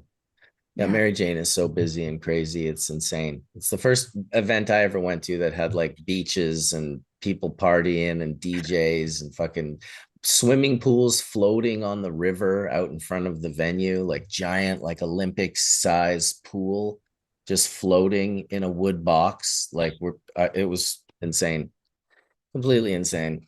How you doing, Etienne? Loving this conversation. I loved Mossy Giant and Stefan and the crew over at La Crema Gracia. I mean, I'd love to see more places like what they have there, which is all of Mossy's art completely on the wall for you to get high on anytime and just stare at it. And it's so much to look at because he's just such a generational artist, that really, I guess it's a new generation of cannabis art, and it struck a chord with me, and I love that Stefan has been his benefactor, allowing him to do his art, be creative, and just do what he does. So we got to meet him again when, uh, when I was in Barcelona, and just everything he does is just very unique. It reminds me of the 60s, art, kind of a cross between, cannabis and those fabulous furry freak brothers, which is not easy to do, you know what I'm saying, to create your own niche in cannabis, but his visualizations, without a doubt. And I've been assisting them with the US, as well as I just got a copy of the Mexico, which is amazing. I thought it was going to be another year before that was done, but I'll be damned if Mossy didn't, go under it and make it happen. And it's gorgeous. I can't show it, but it's because I got it's the early, the view before it's released, but it's epic because the history in Mexico and cannabis is so rich and deep and integrated in their society that it is really going to put Mexico on the map for cannabis that already was, but for more people. I think it will give them a deeper understanding of why it matters and how our effects on their culture has been down pressing exponentially, and especially on cannabis. And so a lot of this information that's in there, I'd only heard bits and pieces about here and there, and to get a full history of the Mexican cannabis, right on. Nothing but love and respect to the people of Mexico and their culture in cannabis, and that it will be highlighted before the United States, I think is pretty fucking awesome too, because usually US takes the cake at a lot of things, but he did the Dutch history first, then now the Mexican history, and the US one's going to be quite a lift and undertaking, in the sense of if we realize how deep our roots in cannabis are, but also how we've affected everybody's cannabis roots around the world in both positive and negative, probably more negative impact than anything else. But I mean, we have to highlight the realities of what brought us to where we are, and it takes artists and writers to really push the issue so that we can get our education on cannabis back, right? Because it's been stolen from us. It was never really allowed to exist or happen. And any access to capture the history, and especially as fluid as our history has been in cannabis around the world, I think is key and important, and one I think that's Caleb's been working on. If people aren't aware, Caleb's been working with a gentleman by the name of Dominic Corva on the history of cannabis in California, and an oral history by physically going, meeting with the people who did the shit, were in the shit, and interviewing them. And it's got to be a challenge, Caleb, because so many people are dying, or memories are fading. On top of that, they do research about and around even just at one story. So I don't know if you could take us through a little bit of that, Caleb, because it's got to be a challenge to engage people on this anthropology, sort of sociology, which people have held so close to their vest, right, historically, because of, potentially going to jail, being arrested, etc. Now, laying that history out, because a lot of that statute of limitations is passed, so people feel comfortable talking about what really made our cannabis history. And of course, I would hope after America, Canada would be following suit. But Caleb, how big of a challenge is that nowadays, especially with your older anthropology? So just what Dominic and are doing is like ethnography. And so one of the ways that we address like this is that the people that we interview are by default anonymized.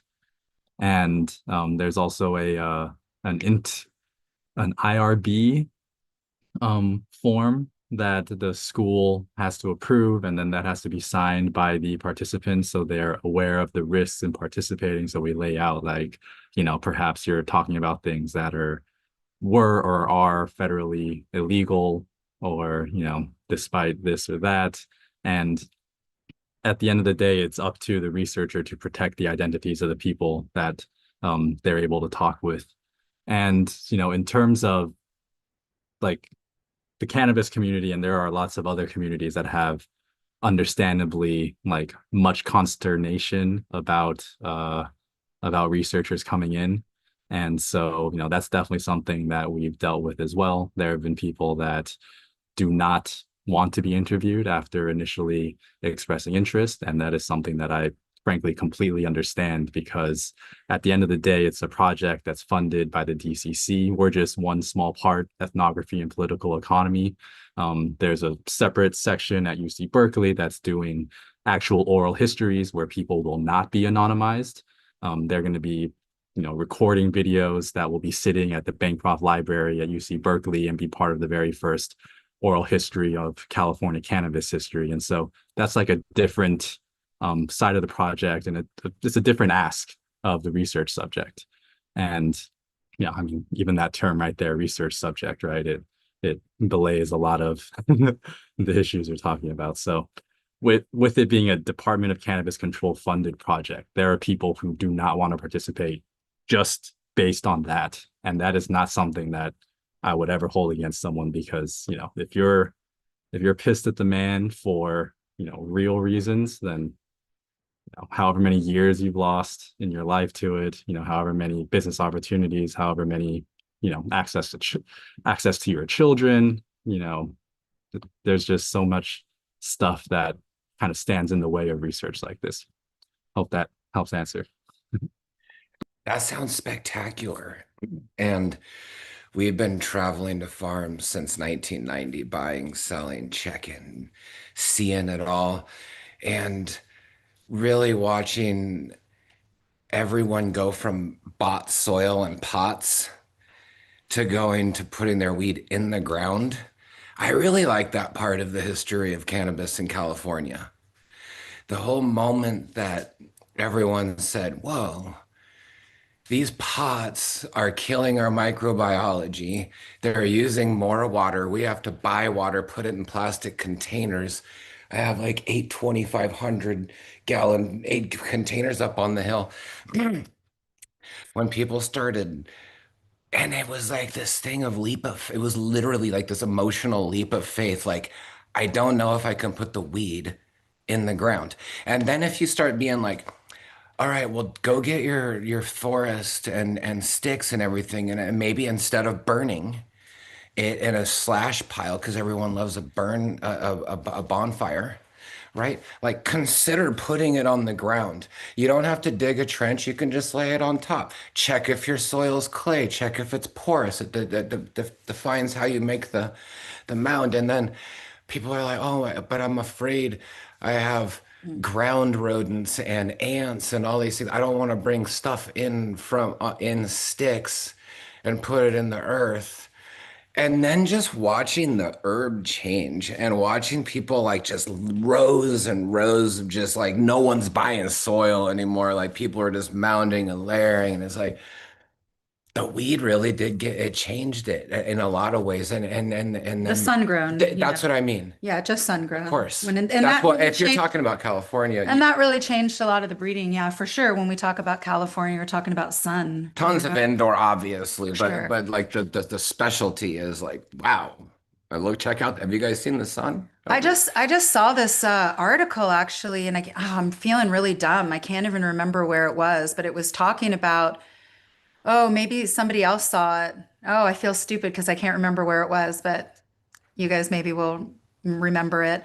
But talking about how the sun-grown weed in California really changed everything, and it goes into the depth of how it changed the way that we did breeding and how it changed everything. And the whole article brought it back to just simply California sun. And it was really cool. So I really think that California's got this incredible golden state. The Golden Shores, you know. Also, I wanted to say that ATN, you were mentioning that entire history of cannabis, which is in La Creme Gracia. Like up to Blue Ice and Edu as well, just to interject. Yeah, yeah. And those guys are going to bring the entire wall and the history of cannabis and all of the Mexico, and they're trying to get a whole bunch of the Pacific Northwest or the US stuff done by that time, and they're going to put it up so people can walk All in our all the way area. along it. At the So garden. Look for the garden yeah, on the map when you get to Mary Jane. yeah. So Run by Vibes, Marco. yeah, and I think that throughout the day, we'll have every couple of hours, Stefano is going to come and maybe curate it and explain to all of the people that come up and look at it. And there'll be a live explanation of this whole entire history as he walks along the wall for everybody at Mary Jane. It's super exciting. And Caleb, I love what you're doing. That is really amazing. And You're a special person, Caleb. Yeah. We're excited to get to know you more and just to see your whole offering Yeah. through your brilliance or that you bring to the table. So Yeah, thanks for doing that work. Somebody's got to write it all down and scribe this because it's important. and if you tried to do Just that, the research assistant when we all stand on the shoulders of giants. They're really Yeah, but the without research assistant is Dominic. huge, because I don't want to be a research assistant. And a lot of us that, have brought the cannabis industry to, where it is, then to have people who want to research it is really imperative for not only the message to keep going, but for cannabis to be able to have the avenues that have opened up. And by being able to scribe it, the avenues just continue to open. So your contribution allows cannabis to walk through tremendous more doors than how we have been pushing and kicking doors open. You now help us just they are opened right up. So thanks. Absolutely. Getting it on the record for the people who are not part of cannabis culture to hopefully understand more and stop treating us the way they do. We got to get Dominic on here, who is your mentor, who is doing this, because he's the researcher out of Cal Poly Humboldt who's been doing this for the DCC for a while, and all around great guy, great teacher, as well as the history that he's working on. But there's a motherfucker I haven't seen in a little bit. What's up, Fletch? How you doing, bud? Pretty good. Yeah, I can attest to how difficult researching history in cannabis is, because I mean, essentially what my whole business has been is, searching the varieties that are with these people, and the amount of fabrication that you have to filter through is unbelievable. It's actually the majority of the information in this space is all fabricated by people, and there's a lot of revisionist history in this space, that stuff that just never happened, things that people never did, people taking credit for things that they never accomplished or even contributed to. I would say is the norm, not the exception. And that makes this space extremely difficult, because not only do you have the lack of any written history, but the oral history is rife with misinformation and malicious misinformation in a lot of cases, simply because people wanted to insert themselves into things that happened that they weren't a part of, but are now taking credit for, because they know that no one is going to challenge them because of the illegality for so many years. So how do you negotiate that, Caleb? I mean, you're dealing when somebody because you've heard multiple stories and you get various angles before you even interview somebody. How do you deal with that when you catch somebody in an outright lie? I mean, you can't really necessarily confront them per se, but I mean, as a gatekeeper of the history, how do you negotiate something like that? Or how do you and Dominic, handle something like that? Because it's what Fletch is saying, it's very fucking real and it's very true, and there's no way you haven't run into it all together already. So how do you handle that? Well, so the project that Dominic and I are doing, we're writing collective stories. So, really focused on the places because he's a geographer, a human geographer though, the places and the people and like people as like a group. So, when it comes to, stories about like what made Covelo a legacy cannabis growing place, or obviously lots of regions in Oregon as well and all over the country really, but this project's really focused at California and specific regions. And the stories of the plants, you end up with all that myth information, misinformation, malicious information, all that stuff. And because we're interviewing essentially like 95 people, we can corroborate stuff. And really, when we're writing, what Dominic has been emphasizing is that we have to be upfront that this is not like an end all be all of truth. This is a report of, just a small subset of the community. And really it's setting the stage for people to refute it, for people to update it, all that kind of stuff. It's a method for doing this type of research, and hope that more people do it and, would love to be corrected. And we're also very conscious of not putting things out there that would need to be corrected. I guess is another way to put it.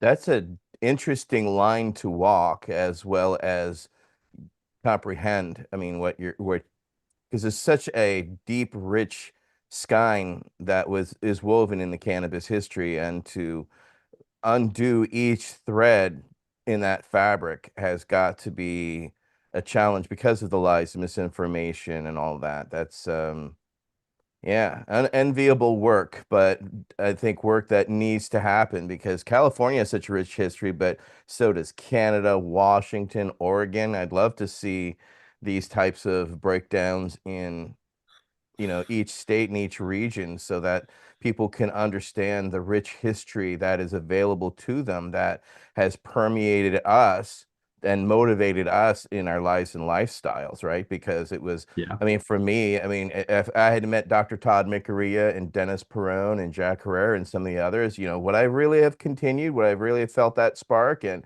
I think so, but others were also inspired by these people who touched their lives that then push them to grow, to be illegal, to make that physical choice to step on the other side of that line until that line, changed, turned gray, now into white, right? And just in descriptors. It's such a vast history that isn't written, and it's always been a challenge when we hear information from a grower, as exactly what Fletch was saying, that this person did this. But I mean, just the research that's been done in and around skunk number one, right, which is a genetic that we all have been aware of, Dave Watson, and of course, nothing but nod to him. Watching the history projects as different people try to grasp just skunk number one has been its own set of challenges. And I've watched Ryan talk and discuss about, the chemical profiles. We were talking yesterday about, just that, of trying to see if somebody who found a seed, if this seed is actually a skunk number one, as opposed to I'm saying this is what it was. And watching the walk back, the history, the tracing of it has been a fascinating watch as people try to really uncover, like it's an Agatha Christie, mystery going on, right? That, the Scooby-Doo kids are in the midst of hunting down and finding, and different pieces of that history are popping up, but so is misinformation and myth information, as you were saying too. So Ryan, you're kind of that holder of that key. So as the regional heretic for your putting out of the real information to people, how do you come to terms with that mentally and emotionally? Because that affects you. Well, I was saying yesterday, there's two things that people confuse in the cannabis genetics story. One of them is botany and the study of the plant, and the other is about the anthropology and the people of the plant that are sharing the seeds. And we really confuse those two things. And like there's all this stupid celebrity in the cannabis business that I just find completely distasteful. Um, I'm interested in the plant. And while I have relationships with the people of the plant, and a lot of them, like as you know, I was very close with David, and there's a lot of people, other people that have done important things in the cannabis industry that I have relationships with. I'm more interested in the plant and the work. I don't really care about what they did or who they know or why everybody thinks they're great. And so I try to like kind of ignore the anthropological part of things, because it's not my interest. My interest is the botany and the science of the plant and the traits and the chemistry and the molecules and the genes that make those molecules that I can work with through breeding. And I've just been so disappointed over the last 30 years when you come to learn these stories about the people and then you realize that it's all just a big lie, right? That it's like, at this point in time, I just don't really give a shit about the anthropological side of things. It doesn't mean I don't like the people and I don't like meeting the people and learning about them and seeing what they did. But like, I certainly don't put anybody up on a pedestal because they are who the cannabis industry thinks is an important person. Because so many times I've met these people and it turns out that the plant that they are famous for isn't even their plant, right? And it's just like the entire community just got it wrong and has put them up on a shelf. And I remember the first time I went to Holland was in like '98, and going over there and learning a little bit, and then in subsequent trips, essentially meeting people that were connected, and getting a little bit of a look inside the Dutch scene and realizing that it was all this big fugazi, right? Like it was a big show that was made to look like these guys were running they were running plant breeding and research and development firms, when in reality the only person doing any research was David. Everybody else was just knocking plants together in closets, right? In Dutch closets.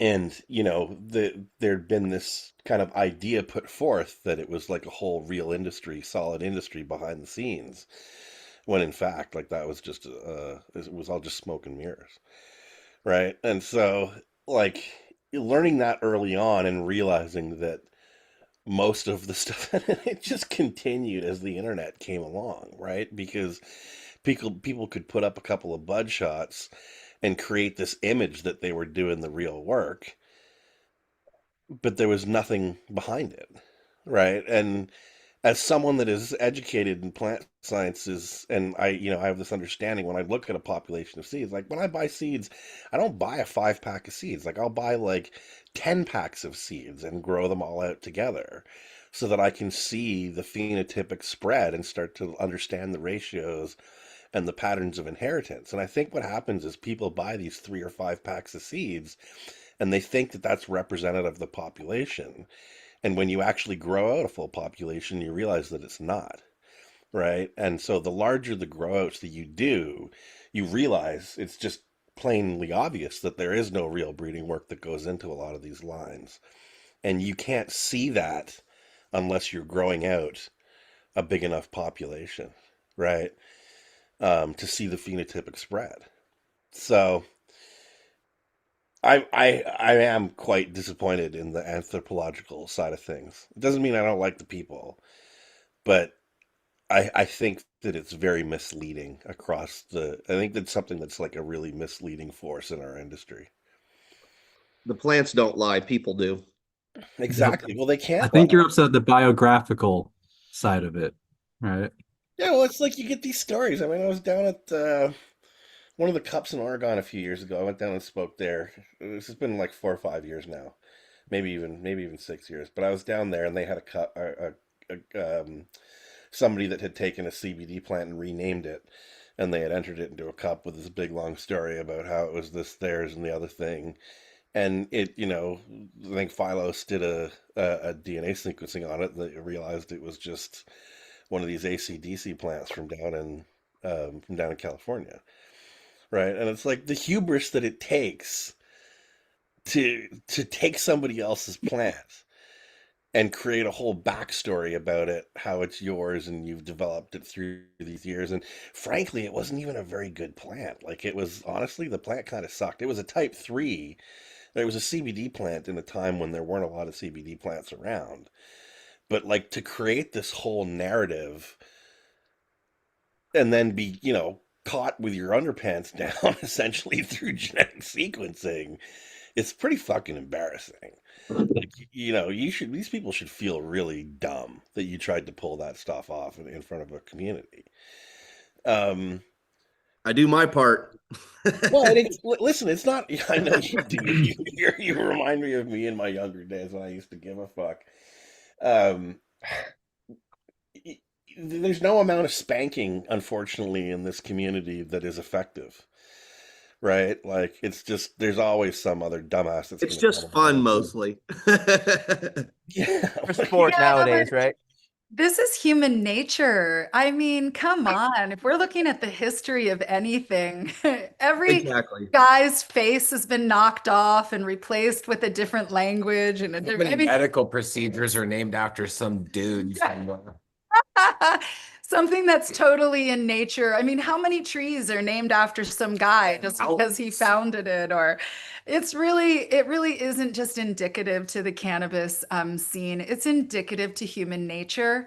And it's super indicative to people that are feeling like, I think the real issue is that it's a mixture of people not having a whole lot of confidence about their soul path here. Yeah. We all come with a really deep spiritual soul path, I believe. And when we're not aligned with that soul path, we're always trying to grasp and reach at anything that we possibly can to make ourselves important so that we have this voice within ourselves so that we can go through another day like, hey, I can wake up today because I'm important. And although that's sort of fucked, it also is sort of good too, because maybe these myths are helping people, but yet it's fucking things up as well. And I It's just, inspiring. Let's be honest. Well, it's a lot. These I will lights say are it's a lot of mental amazing. gymnastics to get there on that. Lazy myths people are wanting to making get me feel credit for great. No, I things, mean, you know? that's I why I want to think say like Canopedia is helpful. I've submitted a ton of stuff there. You can see just to create patterns in data, just to be like, okay, if someone's telling me this is sour or whatever the name of the variety is, and they're so sure, then it should hit for these things that, we've all had in our collections for a long time. And most of the time it just doesn't even come close, right? And I find like Fletcher's alluding to, and I also think what Kelly is bringing up is funny, but it's also mentally kind of sad because you're like, well, you have to go through this to make yourself feel validity, right? And feel valid. And I just think the work, if you go through the experience of doing the work, as I think Fletcher often says, and I also often say all the time, it's more gratifying to go through that at the end of the day. And you're gonna That's authentic. Yeah, well, isn't it Get like Marcus? Isn't real it's not only recognize authentic, real. but it's experiential. Like go pop, get the seeds, I just fuck think up the people germination rate or something, go back and try again. Like do the things that you people are do so in insecure in process. even in the things they've done, they're so That word popped in my head. insecure that Yeah. they want to rewrite the story. And the minute they rewrite the story, they create this empty hole in themselves that now no lie will fulfill. Because Yes. you've now removed yourself from your biggest value, which is your authenticity. It doesn't matter how impressive your fucking story is. It just Exactly. matters that it's fucking authentic and Correct. accurate. And once you're in that pocket, you're untouchable. Exactly. And you can stand on that, right? Like, and I think that's the biggest issue with what Fletcher was saying with the you want to call it the industry, the community, call it just that, is just gain some, don't be so insecure about things. Go through process, like allow yourself to fail a million times Dude, until you listen, do I get had to it. do this the It's hardest it's way. late. It's I laziness. I ended up in Yeah, a but I I ended think up it's in a also fear. lawsuit. I ended up in a lawsuit that would have been in my best interest to be able to rewrite the history. But when I found the history, Yeah, instead, I just shared it. Did it cost me? Yeah. It cost right. me like it cost me like it was a big hit. but it was Oh, the authentic story. And I had to like investigate to find the story. There were so many little lies and false truths and all this bullshit in the yeah. water extraction history that it was just it cost money on all ends. But at least I was authentic with myself, you know. I was like, and so was Jason from Payload Bags. I got to shout him out. He was a part of my lawsuit, and he also paid out Reinhard Delp. When we found the true history, when we found that the bags had 1000% come out of his machine, then it made sense to for him to be a part of that. We could have rewritten the history, like lots of people that sold bags tried to do that weren't into paying. But you know, so I see there's sometimes reasons. I think the main reason is that people are insecure and they're just trying to fill this empty hole. But then there are other times where it like lines up with their pocketbook. You know, it's like, well, this is the narrative, this is the story I have to tell in order to get what I want to get. And it's a I That's think it. it, Like that's it. Like I don't yeah. see, uh, I don't think that anybody can really feel good about creating this fake story and getting up in the morning and every day and be like, "Yeah, I'm important in the weed business." It's a pretty shallow existence. Like, how can you look at yourself in the mirror Well, they if you're if building this entire thing on a lie?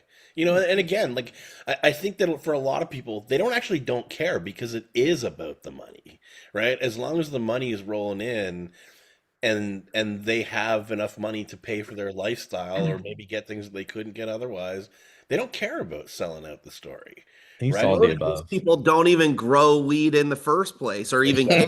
Don't even have anything to Thank do with the you. plant, much less anything else. So Oh, That's so yeah. true. Well, and How those people, and listen, let's not like mince words about this. There's some really big names in the industry that are like that, right? Like they're not even fucking growers. And they've got never have even. they've got seed companies and they're online telling stories and we all know these people.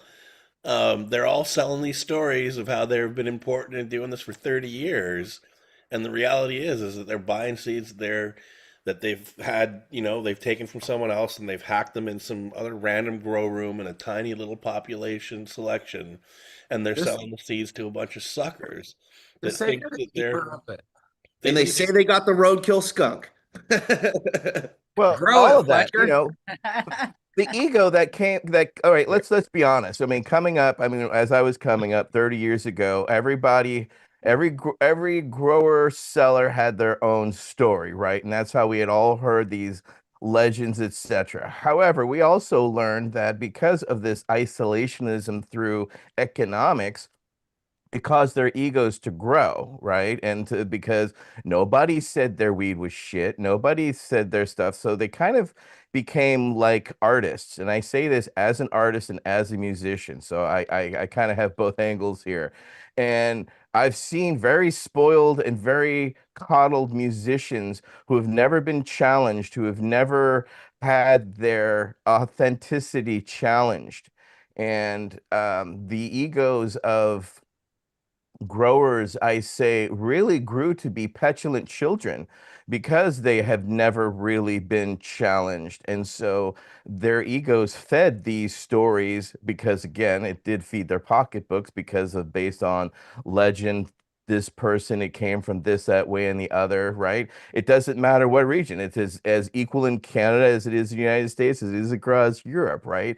You've watched growers become so egotistical amongst themselves that they can allow that. So I think there's an ego inflation we gave them, right, in prohibition that I think the veil of post prohibition is pulling down because people want to know the history. They want to know the truth. They want to know where things came from, right? But I think we've been so permeated with so many lies and misinformation that, you know, ourselves we don't know, and we look to the Caleb's and others who are doing the history so that even we can learn the real history as opposed to what we've been told is history, right? So there's a that truth between myth and reality is something that has been shaped in our own smoking circles. So I think that's just an interesting sociology that we've seen go down as we've grown up in it, that hasn't made the leap into the commercial culture because it's inherent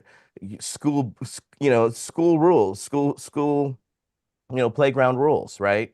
That have never really been official until now, that regulators have put the definitions on things. There's now rules to things, right? There's rules to what even names of concentrate. We used to call all concentrates hashish, but now there's different names for just, there's charas, there's, extractions, there's pressings, there's all different things now that we're growing into as a community as well as a culture as we try to bridge this division between the world that we grew up in, which is that traditional market, as many of us negotiate these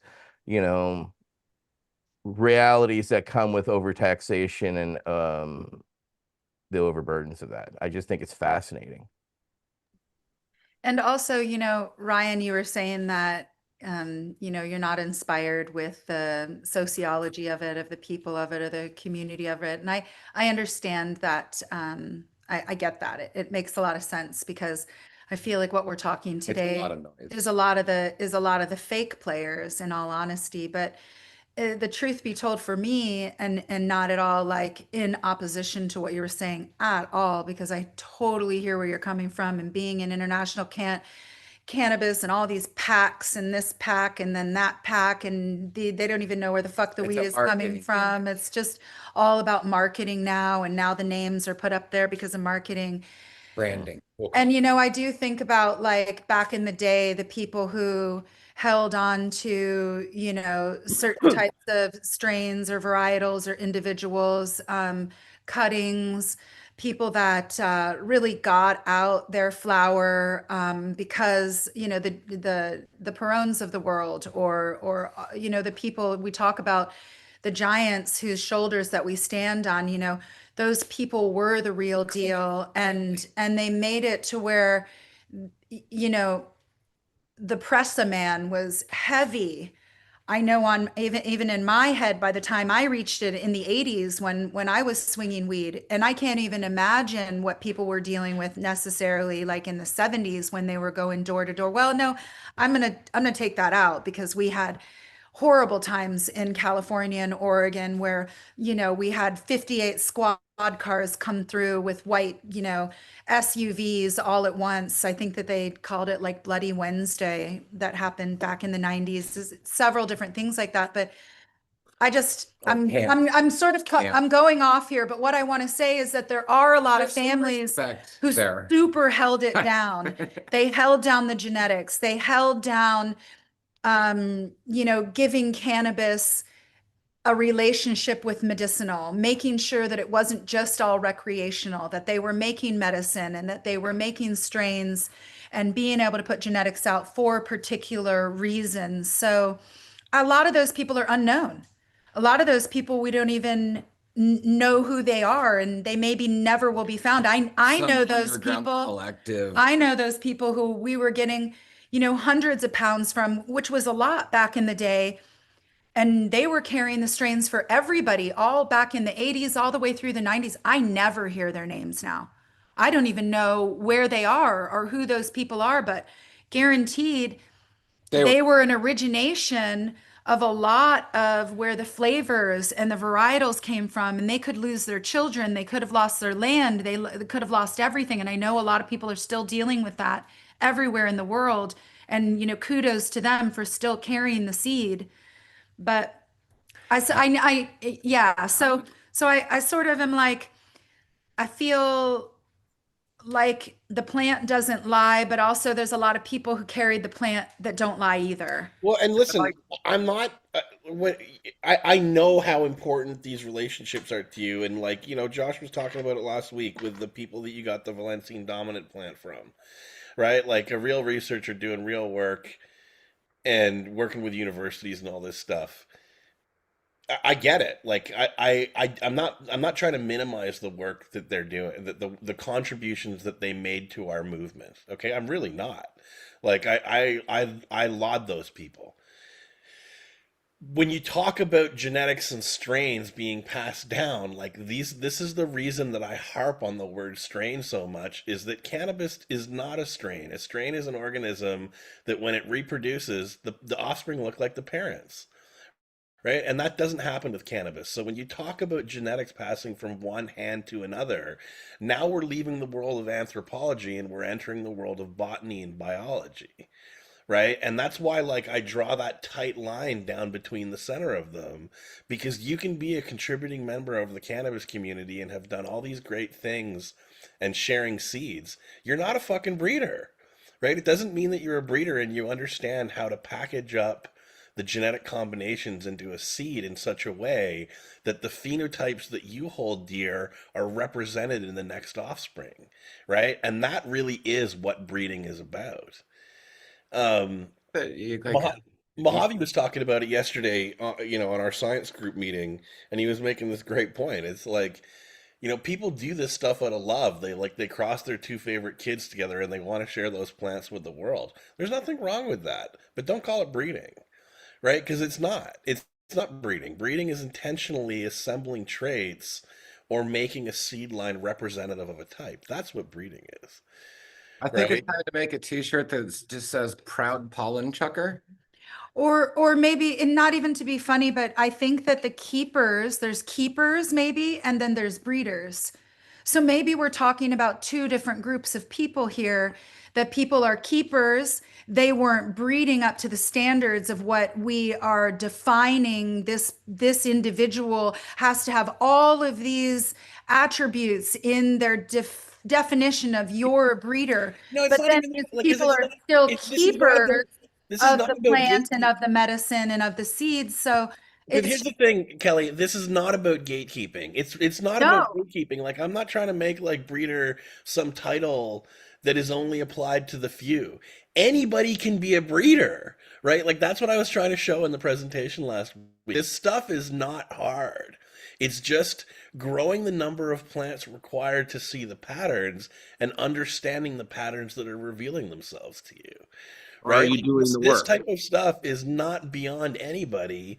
An unscientifically trained monk in like the middle of the 1850s figured it out watching pea yeah. plants, right? I Like, just He was this part is of the Bohemian Kingdom too, which this is this is not important. rocket I science. yeah, but Anybody I can know a do this lot of stuff. those people, even back in the day, that were passing on seeds, were definitely teaching a lot of, their youth or people of how to look for traits, what you were looking for, what you wanted to carry in your male, what females that you wanted to carry on, what mothers that you wanted to carry on.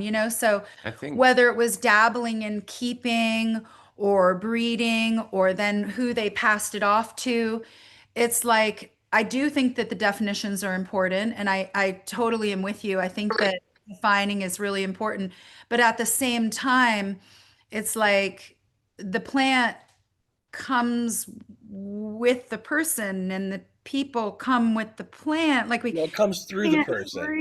we It can't really separate them No, because you can. It comes through the person, but we can separate anthropology from oh botany. yeah, They, no, I'm they're saying we can't separate how it's come from history into now. Like the modus operandi of the plants that we have now and the medicine that we have now are the plants and the human beings working together. We can't have one without the other. No, So it's we the have the intersection of the two. sociology and the Well, biology working and together. people go on vacation in Europe and they meet a breeder and they get the seeds from him there. What they've fallen in love with is the experience. They haven't fallen in love with the plant, right? But it's like that plant is associated with the experience. But that's not you don't build industry on that. Like I said in the talk, we're in a multi-billion-dollar industry at this point in time, okay? And like it really is like I made a slide about it. Your genetics, your germ, your cultivars are the IP, right? Like they are the IP. It's the basis for Marcus. Like when Marcus is making these incredible hashes, it's because those hash came from a specific plant with a unique chemical profile that allows Marcus's artistry to bring out the final product, right? That's his and is unique to his. He's not just going to go to a different market and take some random plant and try to make the same product and call it the same thing, right? And so it's like that's where it's like you have to tease apart the biology and the plant work from the anthropology, right? The anthropology is the story on how to sell the seed, and that's what people are grasping onto, right? They're grasping onto these stories to sell the product, but we've kind of lost touch with what the product is. It's like, why, everybody, it's like, I ask people, they say, well, everybody knows what a cannabis strain is. And I say, okay, well, what is it? What's a strain? Right? What is Blue Dream? What is OG Kush? And the answer that you get back is, right? Like they don't know. They don't know what the thing is. And this is But where then there's the scientist who doesn't know what the experience of it is. You could go to the scientist and you could be like, bro, what is Blue Dream? And they would be like, well, here's the chemical makeup of it, but they can't tell you what it makes you feel like or what But kind of Kelly, medicine that that's it's the good way that the for. plant world. That's the No, way. I'm just saying I'm not it's not in opposition to what you're saying. It's in addition to what you're saying that we could add on both sides. Just Like But it's the thing that we haven't done in co-creation. cannabis that we've done in all other It's a plants collab. is we describe a plant. We say, this is what makes this cultivar of apple unique. This is what makes this cultivar of grape unique and different from all the others. Like that's what we do with plants. We describe them. We describe the chemical trace. We describe the qualities that they give to the products that are made from those plants, like the we wine. also describe the flavor and the way that it makes you feel. And that now resides in the sociological Not in the aspects of registration, the, we don't. because I Not, actually know a ton of scientists who don't even smoke, which is really amazing. They don't, I know so many cannabis scientists, they'll go out and have a beer and they're like, no, I actually don't even partake in the cannabis at all, which is very interesting to me. I'm just saying, I really believe that we can't have one more important than the other because it's almost like, well, now all of the sort of pollen chucking and the people who didn't know what they were doing and weren't even breeders and they were carriers of it. Well, here you go. You're welcome. Now you all can start all of your IPs. So that's another a thought process of it. And I just don't believe that the science or the sociology of it can be separated because the community brought the plant forward for then the science to be able to study. And now the science can bring it back to the community now. It's awesome. And now the community then can riff off of that. I just believe that we can't, It's music. yeah. So The issue we have in the cannabis space, and this exists in other plants too, is that we've created an elevated social value to the word breeder for some reason. Instead of it just being a descriptive term of the actions you're taking with the plant, which is what Ryan's describing. It's like everybody wants to be a breeder, but no one wants to do what a breeder does. And it's like, well, that's who gives a fuck if you're called a breeder, a seed maker, or whatever. Let's just describe what we're actually doing. That's really what I think the main point of this is, right? Is instead of people getting caught up in whatever their perceived social value of some word is, listen to what the words actually mean in terms of actions. yeah, well, like I mean, like look, don't let's say you can't answer Luther Burbank. Name me one breeder in any other species other than cannabis. Say it again. Other than Luther Burbank, name me one plant breeder in any other species other than cannabis. Right. I just know like the Grapery did their work, but I don't know the guy's name specifically. Yeah. Right, but it's like I didn't mean you specifically. I mean the entire. No, that's no, but that's what I'm getting at. Is like, isn't the banana Cavendish? Is that not a person's the breeder's name? Am I wrong about that?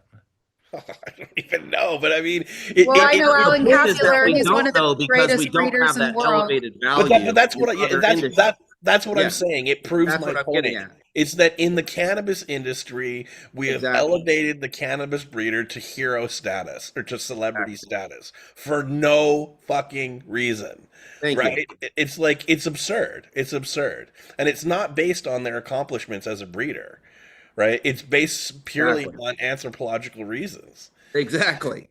Which Um, breeding has nothing to do with, no, technically, other than knowing the history of your plant, but that has no actionable value really unless you have the plants that came before it. David didn't want to be a celebrity. He didn't like the limelight. He liked being the man in the small group of people, right? That he was comfortable with, but he didn't want to be a celebrity to the masses. He had no interest in that. He wanted to quietly do his work, right? And be appreciated by his friends and the people that loved him. That's what he wanted. But he certainly didn't want the adoration of the masses. Um, So it's this weird thing in cannabis where we've elevated the breeder to celebrity status, and it's just like there's no other crop for which we do that, right? To the point where none of us on the panel can even name a non-cannabis breeder, right? I Aside did. from I Uncle named David. Alan Capular. He's one of the greatest breeders of all time, having to do with orchids. And I've looked at And a lot of food. his work, and Seeds he's of done change. the lineation of all of the different groupings of plants all over the entire world to try to like group them together. He came up with a tremendous amount of tomatoes that we Name even me did. five more, I or can't, but I name know me that like, one that I've but studied. can you name like 50 No, cannabis no, because breeders? Well, I would also like to, I agree with you. No, I think that what you're saying is which absolutely makes the story of every single thing that what everybody is saying here is important. And I think that having definitions now that it was really beautiful, ATN said, well, now we have all these different definitions of hash. Well, why can't we have all these different definitions of people who have different interactions with the plants so that we can have more of an understanding of what people do, of where they've come from in the industry, so that I don't actually think that people call themselves breeders. I'm just using this one as an example because I can think of so many different industries where this fully I aligns like to midwifery. with humanity. Yeah, how hilarious. Um, I just think a lot of people who make seeds, then they think that they're a breeder because that's what they think the definition of a breeder is. Like they don't even know. So it's like Well, they think that we you're haven't largely. offered the community these definitions, which I think are really important. Yeah, but I mean, It exists in all in the other fair, agriculture. Like if they were breeding, they would know what we're talking about then and why they wouldn't call it Exactly. that because it's look, them wanting to use that term in some illustrious manner for things that they're not doing tells you they're not doing it, which means that they're not what they're saying they are. It's just like by definition, the whole thing doesn't make any sense. It just proves that they haven't done their homework. That's all it proves. and that's what I'm saying. Like, I'm a guitarist. I'm not a great guitarist. I'm an okay guitarist, okay? But in the guitar world and in the music world in general, there's this real strive to do better, to be better. Like people take such a passion about the art that they sit at home and they practice. Like Mark's got his guitar strapped on right now. They sit at home and they practice day after day and they learn scales and they learn patterns and they're constantly pushing themselves to improve and do better. Right. And like I see it in the home growers because I have a lot of people that message me, and I work with like a very select few professional breeders that have had the humility to approach me and say, "Hey, can you come in and help us do better?" But in general, the popular guys that are making money and selling seeds, they're fucking clueless when it comes to breeding. They're just crossing random plants they got from other people together for profit. And because they're successful businessmen like Arian, right? Like nobody's ever gonna say Arian is an unsuccessful cannabis entrepreneur. He's incredible. He's like an incredible cannabis entrepreneur. He's not a fucking breeder, and he never will be. Why? Because he refuses to pick up a book and learn how to breed, right? And in fairness, he doesn't feel like he needs to because he's making so much damn money. Like, why are you gonna put more work into something that you when you're already selling? You're already selling out and Already making. successful at it. Yeah. Yeah, right. And that's unfortunately the specific reality in cannabis, and I know Fletch sees it, and I know the people that go down the path to try to learn better, they all see it. It's just that the public doesn't see it, right? Well, And a you lot of can the call people in me the whatever industry. you want, but what I'm doing there's no question what that is, right? When you look at what you're doing with the plants, right? Yeah. It's funny how basic it is and how convoluted that it can become. Yet again, I love humans for that. We're really good about it. I think Really that good at it. we're as a human being, some of the most sacred things in our world are passed down by story, and Truth. that's just reality. You know what I mean? So we can dismiss that as anecdotal or whatever it is. But Truth. I've been thinking we about come it a lot from on this CBD auto, Josh. I want to help you guys develop a CBD auto yeah. so that I can We get you want that. guys so I can help I you want guys that. go through the process You want to and help us? you'll We just see that never there's had the resources in that sense. Like, and we're We do now. He's never offering against it. it. And that's why I'm saying, like, give thanks. Like, let's do it. But I was just But gonna, go ahead, Ryan. You I were going to just, say why. well, especially if you're buying a Valenveris machine, but even if not, we can do it with thin layer chromatography. But going through the process will help you guys see and learn the patterns of inheritance, right? And going through the process with once, it's like someone walking you through a recipe. Like, I mean, cooking, I think seems and making dishes, I think seems overwhelming to people that have never cooked before. But you make a couple of dishes and you're like, hey, this is actually pretty easy, right? Like it's just taking the time and having a method. And once you do that, you can just apply the method over and over to new dishes and start learning to cook. And breeding is no different. Like really, plant breeding is actually quite basic. Kevin asked me to put on this that talk that I gave last week, and he says outline the successes and the challenges of plant breeding. The challenge is having the money to pay for the lab testing and the space to grow a bunch resources. of plants and not be dependent on holy shit, I need a whole bunch of money coming off the crop, right? Because that's a reality that we all have. It's like when we're growing crops, there has to be like you can't just be perpetually burning money, You're right? not breeding if you're not failing. Exactly. Well, you're failing more than you're succeeding, right? Like we call crosses in when you're making a cross in a breeding program, it's a breeding experiment. Is this cross leading to the outcome that I want?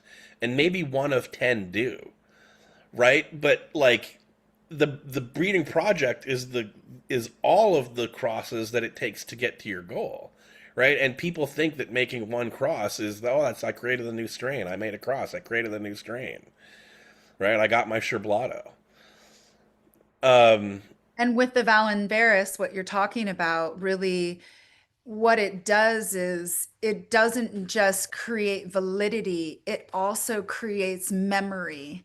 Because when you're talking about that, like when I think about like all of our breeding that we've been doing for all of these years, we're choosing a male based off of a memory of what that male we want him to look like, what he smells like, what everything, and we can take pictures from year to year, and we can take leaf prints from year to year, and we can compare them, which of course we always did. Always would take leaf prints. Okay, this is the male that we're looking for, but we're basing that breeding from year to year without the testing that you're talking about, without all of those expenses, off of some kind of a memory. And that memory can be also based in a euphoria of a memory of something else that then it doesn't give that scientific validity that the Valenveris gives, which now Valvaris is good at measuring THC and CBD, right? that's It's really good at those two things. Macro and micronutrients as well. I think it's one of the highest values that machine has to validate Yeah, feed but cycles. we're not using that for breeding though. But I'm No, just saying in the context of breeding, it's They're using really it good for at growing. measuring those two things. So what we can do is use that tool to quantify the traits that we're looking for, at least with respect to those two traits, CBD and THC, right? And it's like I said in the presentation last week, if you don't measure it, you can't manage it, right? It's like if you don't have a way, if you say I'm going to make this plant more or less of something, unless you have a way to measure that something, you're just really like it just becomes this ethereal like feeling. I'm chasing a feeling.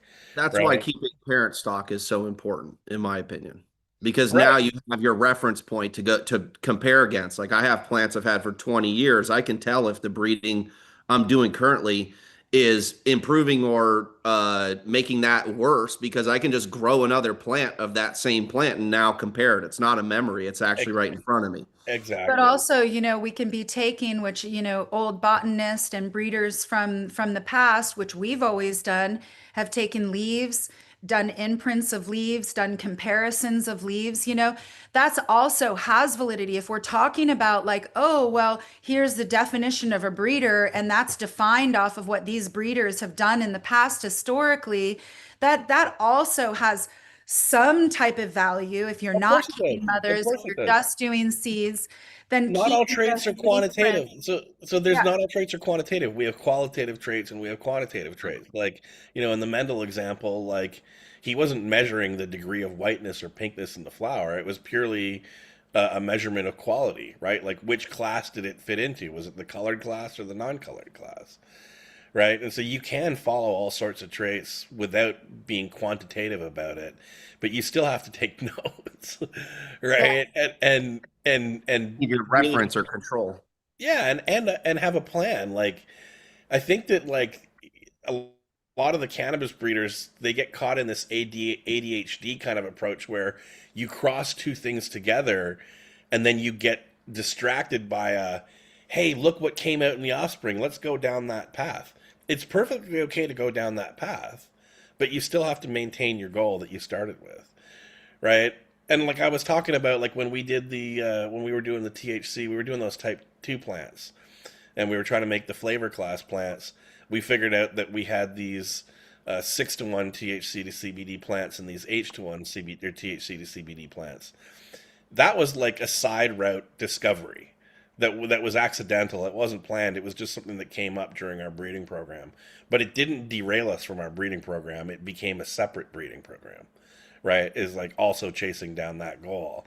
And I think in the cannabis community, I think a lot of times what happens is people, they mash their gelato to their sherb plant, and then they get just kind of they're like, it's like pheno stumbling. It's like, what do I get? What comes out? And they get distracted by the thing that they found in the first generation rather than following through with the goal and the intent with which their breeding program actually started or from which their breeding program actually started.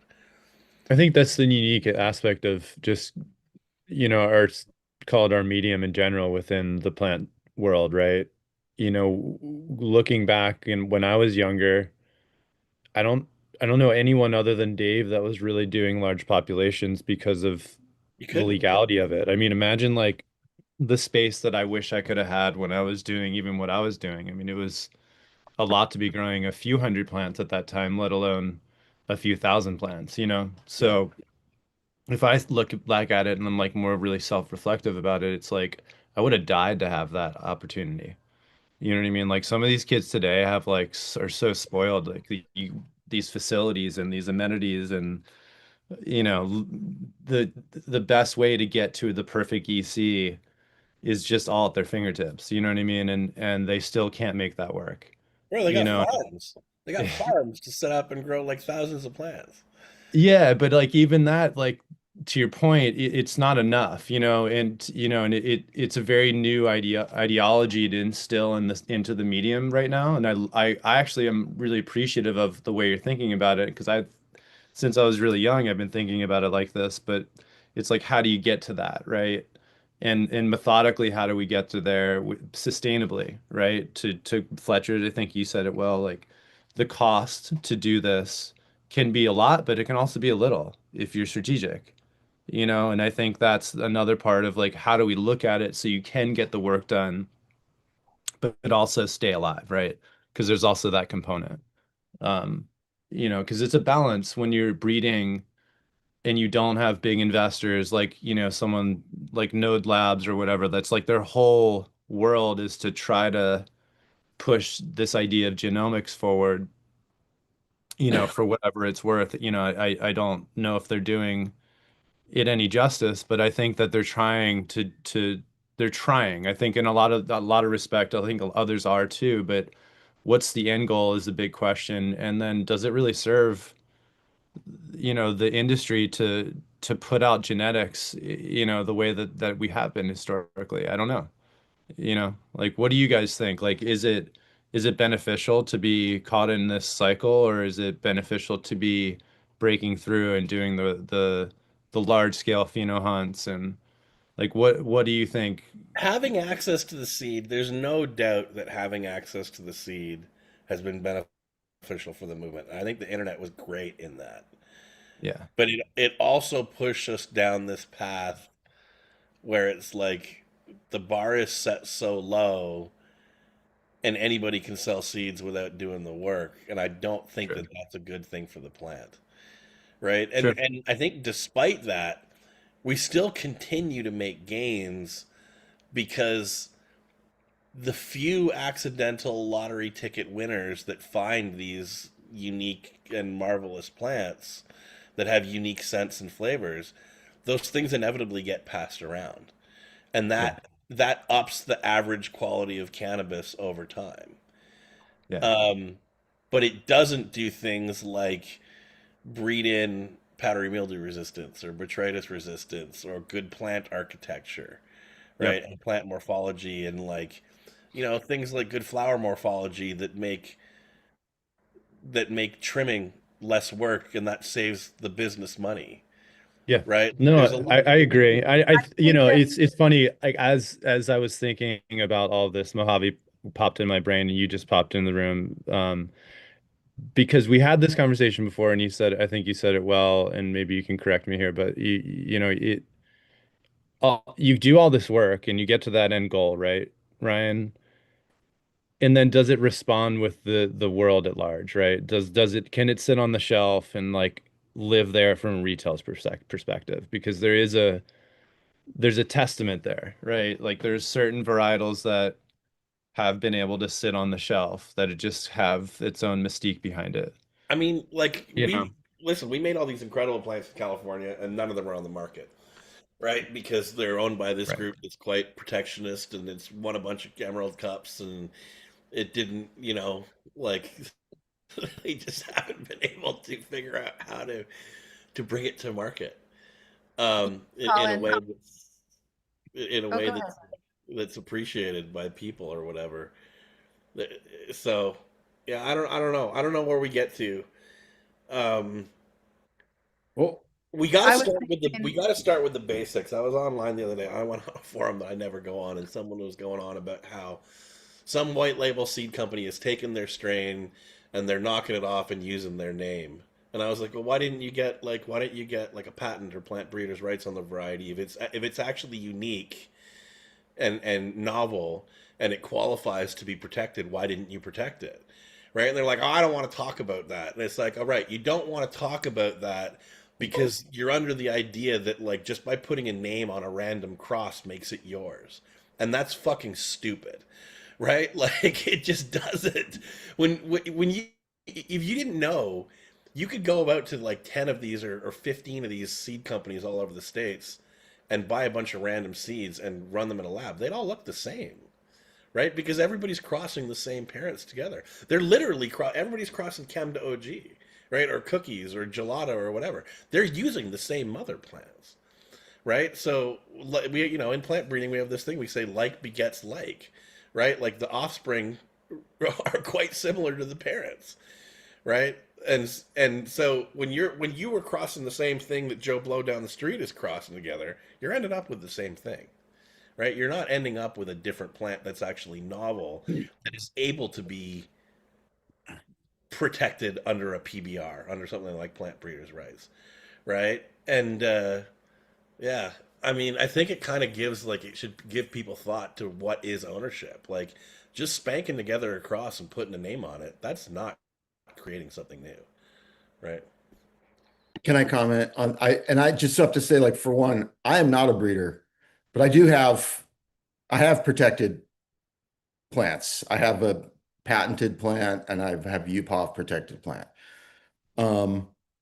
And part of the reason I felt entitled to do that ownership wise was I stuck with one line and I've pretty much stuck with one line for 30 plus years. Like it was never, it was like, hey, I found this plant. It resonates with me. It reminds me of my family history, the ethnography side. Um, and I decided I'd just stick with it and stick with terpenoline dominant California old school weed characteristics and do a couple crosses, and that's it. And then just work it for years and years and never to produce seeds. I've never sold a single seed in my life. I've only made crosses to select plants for myself to grow. That's been the whole goal. But I think a big part of this, I think that where it gets confusing for people is crop improvement versus the diversity in the gene pool, right? Cannabis is so diverse in chemistry and color and shape and all the other things too, that we haven't landed as an industry on what it even is. Like regulatory wise, we haven't even landed yet on what it is, what it's allowed to be even. So traditionally crops, they land, they find a place, society deems them important, and then you approve upon them to make them more resistant, more vigorous, higher yielding, higher in a specific compound or quality. But cannabis is so diverse that we haven't landed there yet. There's too many compounds. There's too much math. There's too much data. And we keep having these outliers that pop up every now and then that present a whole new, oh, now this is what cannabis is. And I think that has a lot to do with the celebrity of breeding and the celebrity of seed companies and brands, is that they can come up with a new latest thing, which you don't see in other crops. Things don't just shift over from spicy and earthy to candy gas. Like broccoli doesn't just change its entire flavor profile next season. So cannabis is so complicated in its diversity. But the thing that I think is interesting in how this ties into this conversation, where it started with the work that's being done with Caleb and Dominic, is that diversity in the gene pool, the chemical diversity in the gene pool, just stick with that, not any of the other attributes. That chemical diversity came through people. It was individual people who made decisions based off of all kinds of factors, money, all kinds of other things that created this landscape of compounds that we all work within. So for better or worse, whether it was Doug Fir bringing Afghan into Humboldt, one guy, right? Or whether it was David Watson bringing skunk and haze and Afghan one and all the other things he brought to Amsterdam, one guy that shaped how essentially shaped how we feel because cannabis is a drug, right? So there's something fascinating about that. And now in the modern day, it seems like, cannabis is more of an aroma than a drug. And when some person, and, I don't really follow the celebrity thing, but I totally dig it. And I did see it in Amsterdam big time, where people were claiming a lot of credit for things that they didn't necessarily do, is that they present something new. They do. They find an outlier and it's different than anything else in some way. And to me, that happened, a number of times, but now we're kind of like, to Ryan's point, now we're in the point where like, we kind of did that with OG Chem and Sour, and now we're recycling the same impact that happened by those few guys. And those were also individual guys that made Can I us. just say though that those new things that they find, that is the novelty that's required to get a PBR. Yeah, no, I know. Well, no, this is irregardless of the entitled the ownership and whether or not you should be even seeking that or but I'm just saying that, so there's just something inherently tied to the ethnobotany side. And it's really interesting because like Rob was so Rob loves the people side. Yeah. He loves the story of the people and the plants, and he wants to be there to learn about their story and their people. And David was so focused on the plant, right? He's like, I'm here in Amsterdam doing the work. Rob's over in China. He's like on a hillside somewhere. And to me, it's because it's equally important, because these are plants and people and the people that use the plants. So like Absolutely. it's not about the celebrity status or the wealth. That's, I think, is where prohibition screwed this over and turned it into a cash grab for Well, look, I everybody. mean, everybody needs money to live, right? And I think that that's something that gets, overclocked in society, right? It's like, do you have what you need, or are you just chasing really ego-based things, right? But the anthropology, I'm not saying the anthropology isn't important. I'm just saying it's important to recognize that it exists and that we should be able to tease that apart from the biology. I think David is a great example, and Diana, frankly. Um, I didn't have a very close relationship with Diana until David passed, right? And David wouldn't, and I would be just so focused out on nerding on the chemistry and the geekery of the plant and getting high that she wasn't really like that wasn't exciting for her. But in speaking to her, spending time with her since his passing, she is the she has all the anthropological secrets of the relationships that David had, right? Like she knew the brothers better probably than David did, because she spent so much time on their farm trimming the haze, right? And so, you talk to her about the Hayes brothers or any number of other people in the industry that David and Diana came into contact throughout their lives, and she's telling me about like the sons and the kids and the wives of these people, right? That we all know the stories of as cannabis people, but she has all the anthropological data and study, because again, we are living with this plant. It's like the plant doesn't live in isolation. It's just that in our care of the plant, or our individual care of these populations of seeds that we're carrying around, all individually carrying around, either in the history of that seed population or in the presence of the human, there's some genetic change that leads to a phenotype. Okay. And that phenotype might be different. And I'm going to say the guy's name again. I've never met him, but the white thorn rose dude, Caleb's friend, right? From California.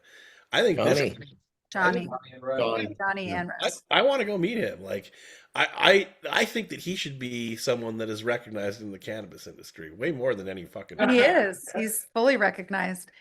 Colin, He should be. Listen, he should be known worldwide. Like, he is. to me, he's developed a unique type of cannabis and is adding. It's like adding a new type of wine to the world. It is, Ryan. It has an And on a amazing family piece story. of land. Yeah, exactly. But it's also to understand And that, has like, been in jail, incarcerated for it. right. Yeah. But it's just to understand as well that it's like that happened with him, but he didn't do it. It just happened while it was with him, right? And so it's like it's about understanding what that thing that happened in the plant is, and how can we take that thing and expand it to make it more things in the cannabis world, and also give dude his credit, and of course he should benefit from it economically, right? Like, because he found and saved and preserved this thing amongst all the other more common things in cannabis. He found this rare thing and recognized its value. He really did. And the moment you taste it, you're like, I remember, I'll never forget it. I was at Legends and Kyle came up to me because he had it and he was like, you got to try this. And I just looked over at him. I was like, this is amazing. This is like literally, it's like like you said, it's a new color palette. It's like someone just played a new song for me. I'm like, that was sick. Well, and I can see it Yeah. in the labs. This was the first time I saw the labs, my eyes popped out. So, Yeah. and Kelly, you and Josh, your Valencian dominant plant was no different than that, right? It's like Yeah. it's this incredibly unique thing, and whether it happened in, your plant breeder friend's family, or it happened, in just through random pollination or whatever, it happened. And to me, those puzzle pieces are such important building blocks for the global cannabis experience, right? That we like. That's why I'm so nuts about this stuff. Is it's like we need to fucking save these things, and Colin, right, and you can only save them when you know how to preserve a trade. Mhm. right? And that's why it's important, because just crossing it off to new thing and then sending them out into the universe, that trait might lay buried recessive in populations for years before anybody discovers it again. You know? Yeah. It's just willy-nilly. It's not, it's Yeah. Colin, you had first asked the question about like, is it any better the 1,000 or 10,000 or 1 million seed breeding hunt as opposed to like something that's really small or something that's from the past, or whether you have proper testing or whether you're going off of memory.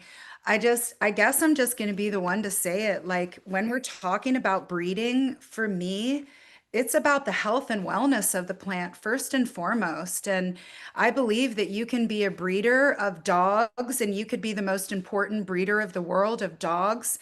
And you could be called the best breeder of the world, and your dogs are fucking unhealthy because you're not feeding your dogs good food. And, like when Marcus had mentioned, the Valenveris, does the mineral count or whatever of the plant, I actually believe that that's unbelievably important in breeding. I think that as breeders, we have this incredible, and I'm not calling myself a breeder, those people have an incredible responsibility, I believe, with the plant. Like if you're going to be a breeder, be healthy. And maybe it's sort of funny, I'm the one woman here on the conversation that's going to bring that out, but like health and wellness of your crop and health and wellness of what you're bringing forward, because you're not just bringing forward, a certain type of varietal or something that's different than something else. You're bringing forth the health and wellness of the cannabis plant itself. So I'm always going to stand in the corner that breeding needs to come from healthy stock, whether it's a 1 million count or whether it's a 4 plant count. I want to see health and wellness number one above and beyond those, cannabinoid ratios and terpene ratios and esters and thiols. I want to see that that plant is healthy. And a lot of times, there's been a male. We know that that male is the one that we're always carrying through. It's got all of what we've been looking for. The leaf is matching our leaf print, everything. But I'm looking at another male right next to it that's almost totally identical, but it's got the total vitality, health, and wellness. It doesn't necessarily have everything that our lineage was going to go for. But for me, as a person who's going to be bringing my seeds into the next year and wants to bring my stock into the next year, guaranteed as a farmer, as a cultivator, as somebody who's choosing and picking these plants, a breeder, whatever you want to call it, I'm going to choose the healthier plant because that's what I want to bring forward in the next generation of what we're bringing forward. So it's awesome we can talk about all of these tests and different aspects of the plant, but to talk about the health and wellness of the plant in bringing that forward. Because I mean, unfortunately, I've seen a tremendous amount of breeding projects that have happened throughout the world, like the ones in Israel I mean, they're so chemically laden. How are we even able to see what the plant's true potential is if we're putting a fish in a forest telling it to swim like it's a plant that belongs in soil? So I'm just going to be that person who stands on that edge of it. I'm not saying that everything isn't possible.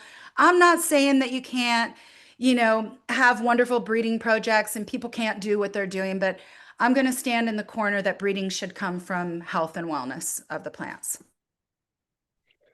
Yeah, and a Yeah, couple I hundred mean, years ago, people in Europe started breeding dogs for really weird aesthetic reasons, and their health and well-being was secondary, where the whole dog separation from the wolf was about the utility and health of the community and stuff. And the dogs adapted over time and were selected over time based off of, and it wasn't just how pretty you are. And in a weird way, modern weed is about how pretty and how good you taste for 10 seconds not about how good you feel for 2 hours. It's like that's always been a thing for me. It's like I will chew a bitter pill easily that tastes like funky dirt and shit if it makes me feel great all day.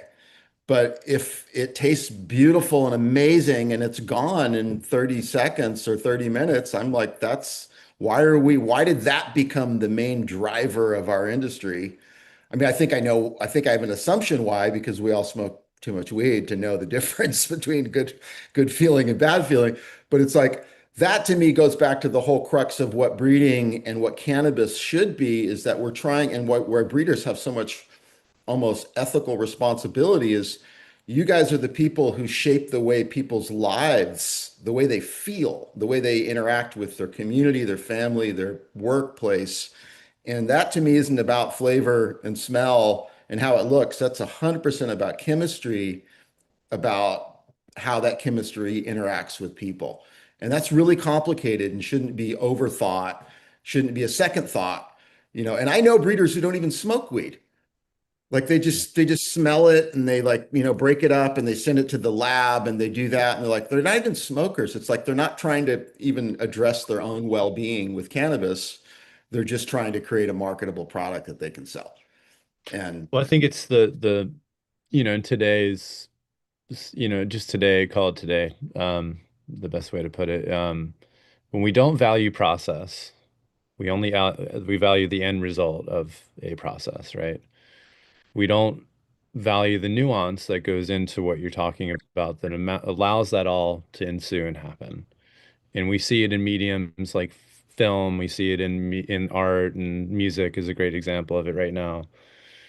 And that's at the heart of things, a very psychological, deep thing to understand. But we expect, $50 to give you the next chem dog, and, the $15 a month subscription to give you the algorithm that buys you taste and culture, right? And what have you, right? So I think in this moment, I think the work that Ryan is presented to do, and I know the work that, let's just call Fletch here, you're putting the work in, is important to highlight the process and why this is important to the end result. And I think Dr. Mark, you can relate to this as a scientist. It's process is everything to you, right? That's how you get to your conclusion. It's what it is. But when we're pushed against that grain in society today, it's important to remind everyone and ourselves that these things there's just no wrong. And that's why I asked the question, really. And I firmly believe that. I just was curious to see what everyone would kind of talk about, because I know everyone has a different point of view here on the panel, and I love that because it's like, truly there is. I've watched people pop 6 seeds and find the keeper, and I was just like, damn, that's amazing. I've popped 10,000 seeds and watched the whole thing and found nothing.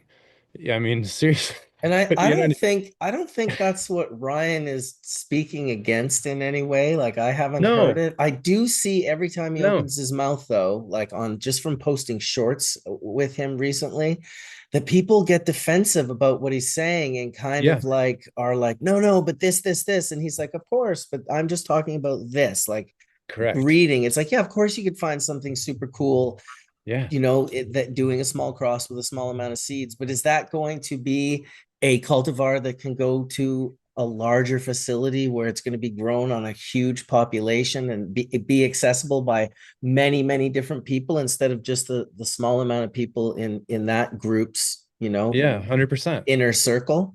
Yeah, So it's just really about specifically breeding and understanding breeding. It's like someone yeah, said, "Oh, so you don't think Johnny's a breeder?" It's like, well, it's not that he's not a breeder. It's that if he was, he'd understand that he got a plant to do something incredible, and he might go back through breeding techniques and find that mechanism and find what did that, and then maybe recreate it with other volatile organic compounds and create even more amazing novel thing. So I don't think Ryan's saying, "Oh yeah, that's unimportant." It's No, I'm saying, amazing. how can I help you do that? Yes, exactly. yeah, Right? That's what I'm 100%. saying. Yeah, How can I yeah. help you do that? I Yeah, think 'cause What Ryan's presenting is more of a roadmap for those that would like to elevate what they're doing and truly learn process. And I think that's really I'll important. tell That's you a what I'm story. trying to highlight here is like, I think we need to highlight process, and process is invaluable because it allows you to explore and break things and pressurize things and try again.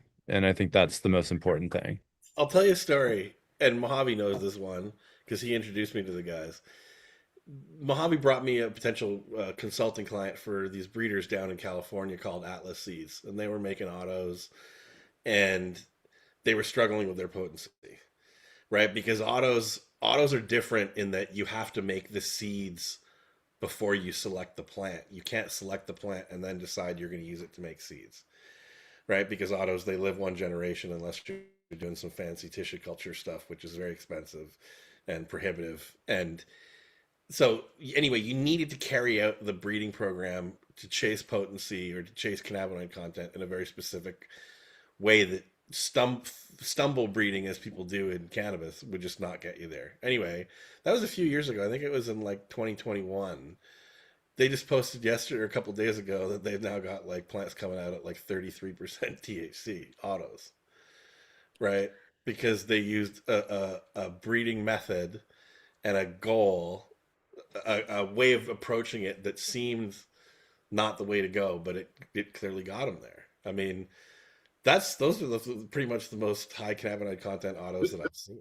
And that's a perfect example of like, it's not about ego. It's about achieving your goals quickly and as efficiently and actually as cheaply as possible if those are your goals. And these guys had a very specific goal. They approached me and Rob.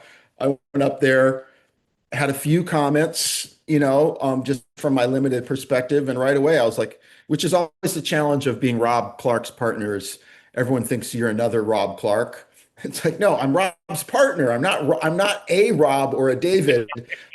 I'm here to work with Rob because he's my brother and we think we can have an impact. But everyone's always like, okay, the Rob Clark guy's showing up. I'm like, okay, I'm showing up to tell you you need to hire Ryan Lee. and and seriously, and those guys, they were a little bit like, okay, well, we called you, we figured you guys would be the ones. I'm like, yeah, well, we can help you. And we did, like right away. We could say, like, I just went up there and right away I was like, yeah, there's a few things you guys are doing that are a little wonky. But really, what you're trying to achieve is you need to talk to someone who's a real plant breeder. And man, those guys, within a year already, they were so fucking grateful. And I was just telling a friend this the other day. When I first toured that facility, that first day, it was also the beginning of auto, and every auto was just a little plant in the field that looked kind of sad and small. And some of them were bigger, and some of them were smaller, and some of them had no resin, and some of them were weird. But then when we went back, Caleb, when we went back there in 2024 and walked those fields, and they were big fucking trees and they were plants with resin on them that smelled really nice. It was a complete I mean, in 3 years, it was just like focus, focus, focus. And they achieved what they tried to do. And they actually positioned themselves fairly well in the autoflower world because that's where they wanted to be. So that's the whole point. Like if you just want to be a guy who's selling seeds, that's fine. But if you're trying to achieve something, and that's also why CRISPR is kind of exciting, is because that way, like no matter what direction cannabis goes, you can kind of just attach that beneficial attribute along the line. Say like you work 20 years on a line, Colin, like the point is like, which happens a lot. We've seen it a lot. People put a lot of money and time and effort, and then the market just says, this isn't what we want. And consumers don't make informed decisions. That's not the way commerce works, right? They buy crap. They buy the wrong shit all the time. So like to leave it up to them to decide what's good is like insane. And to leave it up to big corporations to decide what consumers should think is good is also insane. So it's like it's a real effort to crash through the wall of cannabis complexity when it comes to like delivering what Yeah, you should. dude, I talked to one consumer, and this guy told me he was 30 buys in before he found what he liked. Imagine doing that as it can like I can't even imagine that. I was like, wait a second. So you came into a store 30 times before you walked out with something you're like, yes, this is it. This is the one. Like I was just dumb. Like that's a, you know, lived a And it lot of depends on lives the there. and it depends on the store, which is really fucked up. Like years ago when we were going to do Yeah. a cannabis guide based off of a bird book. It was Yeah. with Michael Backus, right? And we were going to do Oh, this okay. idea. It was an Yep. idea like, hey, we could just take Yep. like the Audubon Society book and copy that format and Yep. use it for cannabis. I'm like, yeah, that's a good idea. And I started looking at menus at dispensaries and going, yeah, but there's different birds in every park now. Yeah. And that's fucked up because that's not the way it works, right? Yeah. And you can pretty much walk into any grocery store, whether it's a Vons or a Whole Foods, and you can make just about any meal. The quality might be a little bit different. So a consumer can have the experience, but a consumer can go to a shop 30 times in a row and not even see very much diversity in the gene pool. And if they Right. get lucky, they go to another shop across the block and they cross the street and go, holy shit, I had no idea you guys had my medicine. I think Right. that's why the tent grow is so valuable and the home grow and that whole movement across the world. I mean, once you do find a plant, if you can just grow a few of those plants in your tent, which is pretty like doable to have that in your home somewhere. Then you're growing your own medicine, and then we all know that like you can vibe with it, and that adds to the potency for you. And so I think that revolution or evolution of the industry is very important and powerful. And that isn't about industry or anything. That's just about finding your right. And obviously, it's something to get your own clone and all that, whatever. But a lot of stores do sell clones. So yeah, buy Well, the have you, bud, then Well, get the I, clone. I think it goes back to what Ryan was saying, like as the seed production can get more, pointed and call it more consistent and predictable, you might be able to go and do that, right? And do that all the time consistently. And I think that's a really that's a really good goal, well, there's a, for there's any a, breeder. Listen, I want the grower to have that experience, whether it comes through seed or like a registered clone registry where we know that this is this variety, this is a specific cultivar, Yeah. and they're shared and distributed over the world. I don't even care if like the breeder's getting a royalty. It's just that people should know when they're smoking Blue Dream or cookies or Chem 4 or whatever, one of my plants, that it's that plant, right? It's that unique thing that we chose, right? Because what's happening nowadays is when people take those seeds and they cross them together with something else, inevitably the seeds that you get at home are not like the parent, right? And so you're not actually getting the experience of the thing that we discovered, right? And so that's why that's why I came up with the artificial seeds like way so long ago, was a way to like get a clonal material into someone's hand halfway across the world so that they're growing the same thing, right? Like that's the true exceeding rare cultivars that become the clone onlys. Like they're valuable for a reason because they have something that other weed doesn't, right? At least the good ones. And really, like truly in that world, only the cream really rises to the top. Everything else is just a flash in the pan and it's there and then it's gone. Right? Yeah, I mean, well, it's interesting because we cherish these varietals, and then sometimes I hear, we'll talk about buckets, right? We'll be like, well, it's in the sweets category or the blues category or whatever. How do you feel about, you know, taking a, repository approach, to the genetics, and how do you personally view like an authentic way to name it? Because I mean, it's almost to this day, almost still like you can submit it, but it's like, you know what I'm saying? Like, how is there the Kelly Blue Book version? there isn't yet, You and know? it's part of the problem is that we're gonna have Trevor on in the next week or two, and he'll have some good stuff to say about this.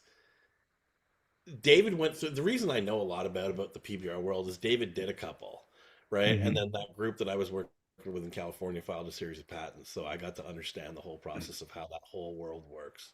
Yeah. Utility patents, plant patents, and variety registrations in the States or whatever. And then there's like Yeah. the international world, which is a little bit different.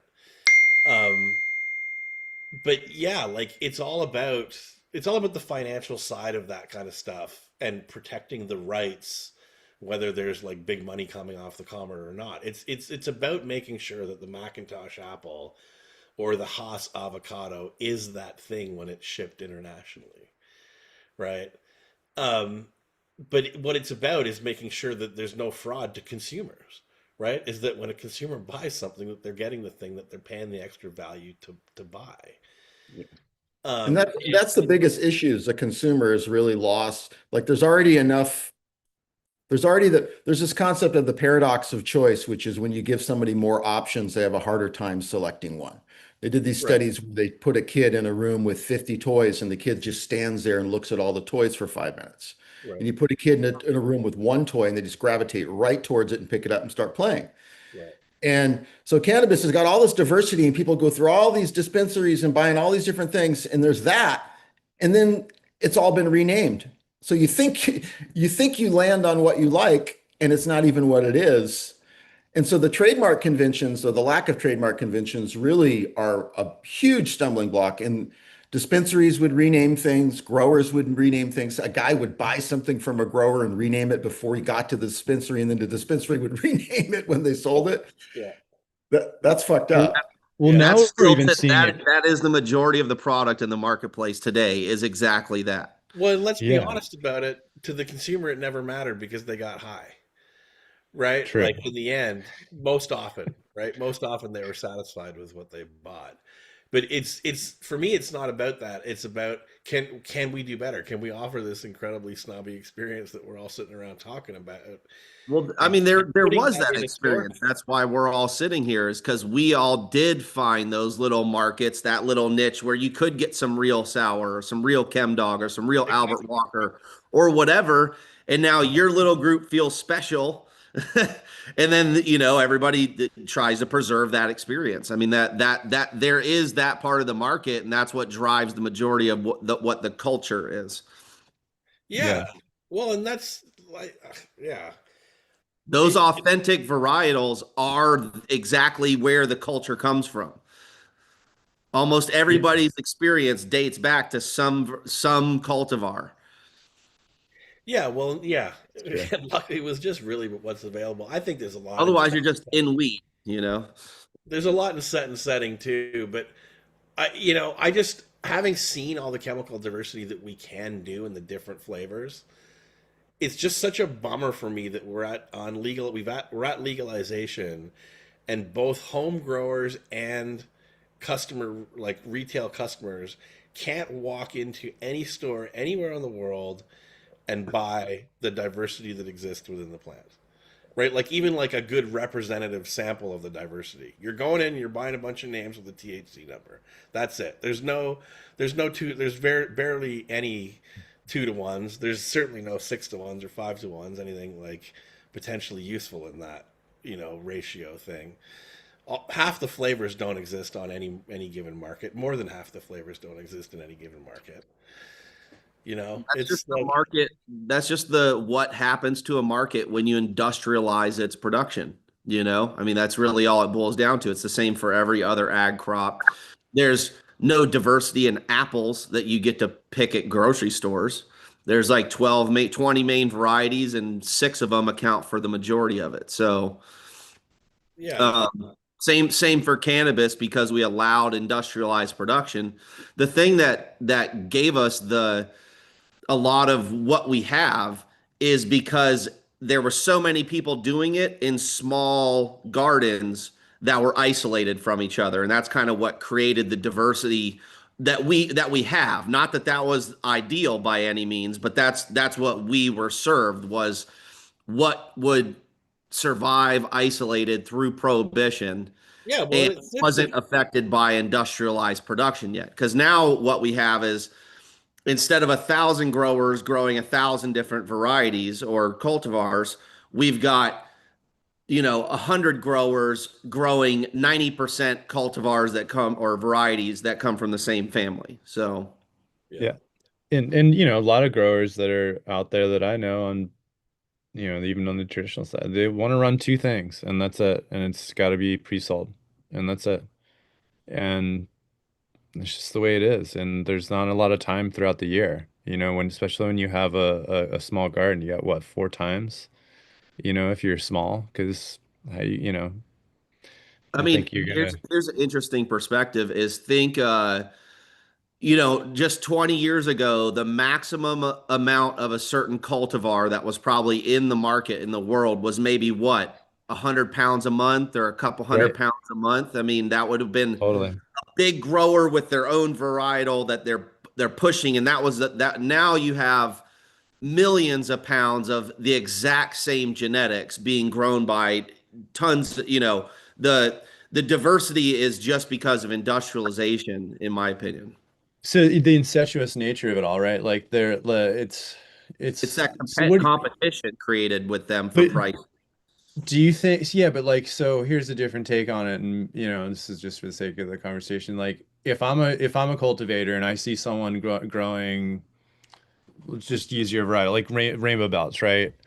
I'm going to want to grow something different because perhaps, or maybe I'm going to run your 3.0, right? So I can differentiate myself away from them. But that's not necessarily the mentality that most cultivators take. They're What starting to.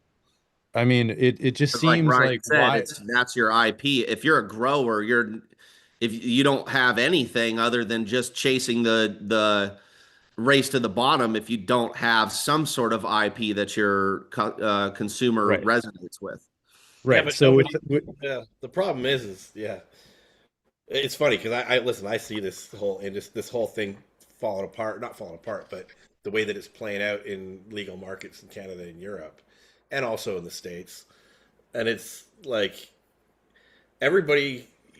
Some growers, what they need to do is grow. They don't need to be running like pheno homes, right? Like that's insane. They need to be partnering with someone that's a good nursery supplier.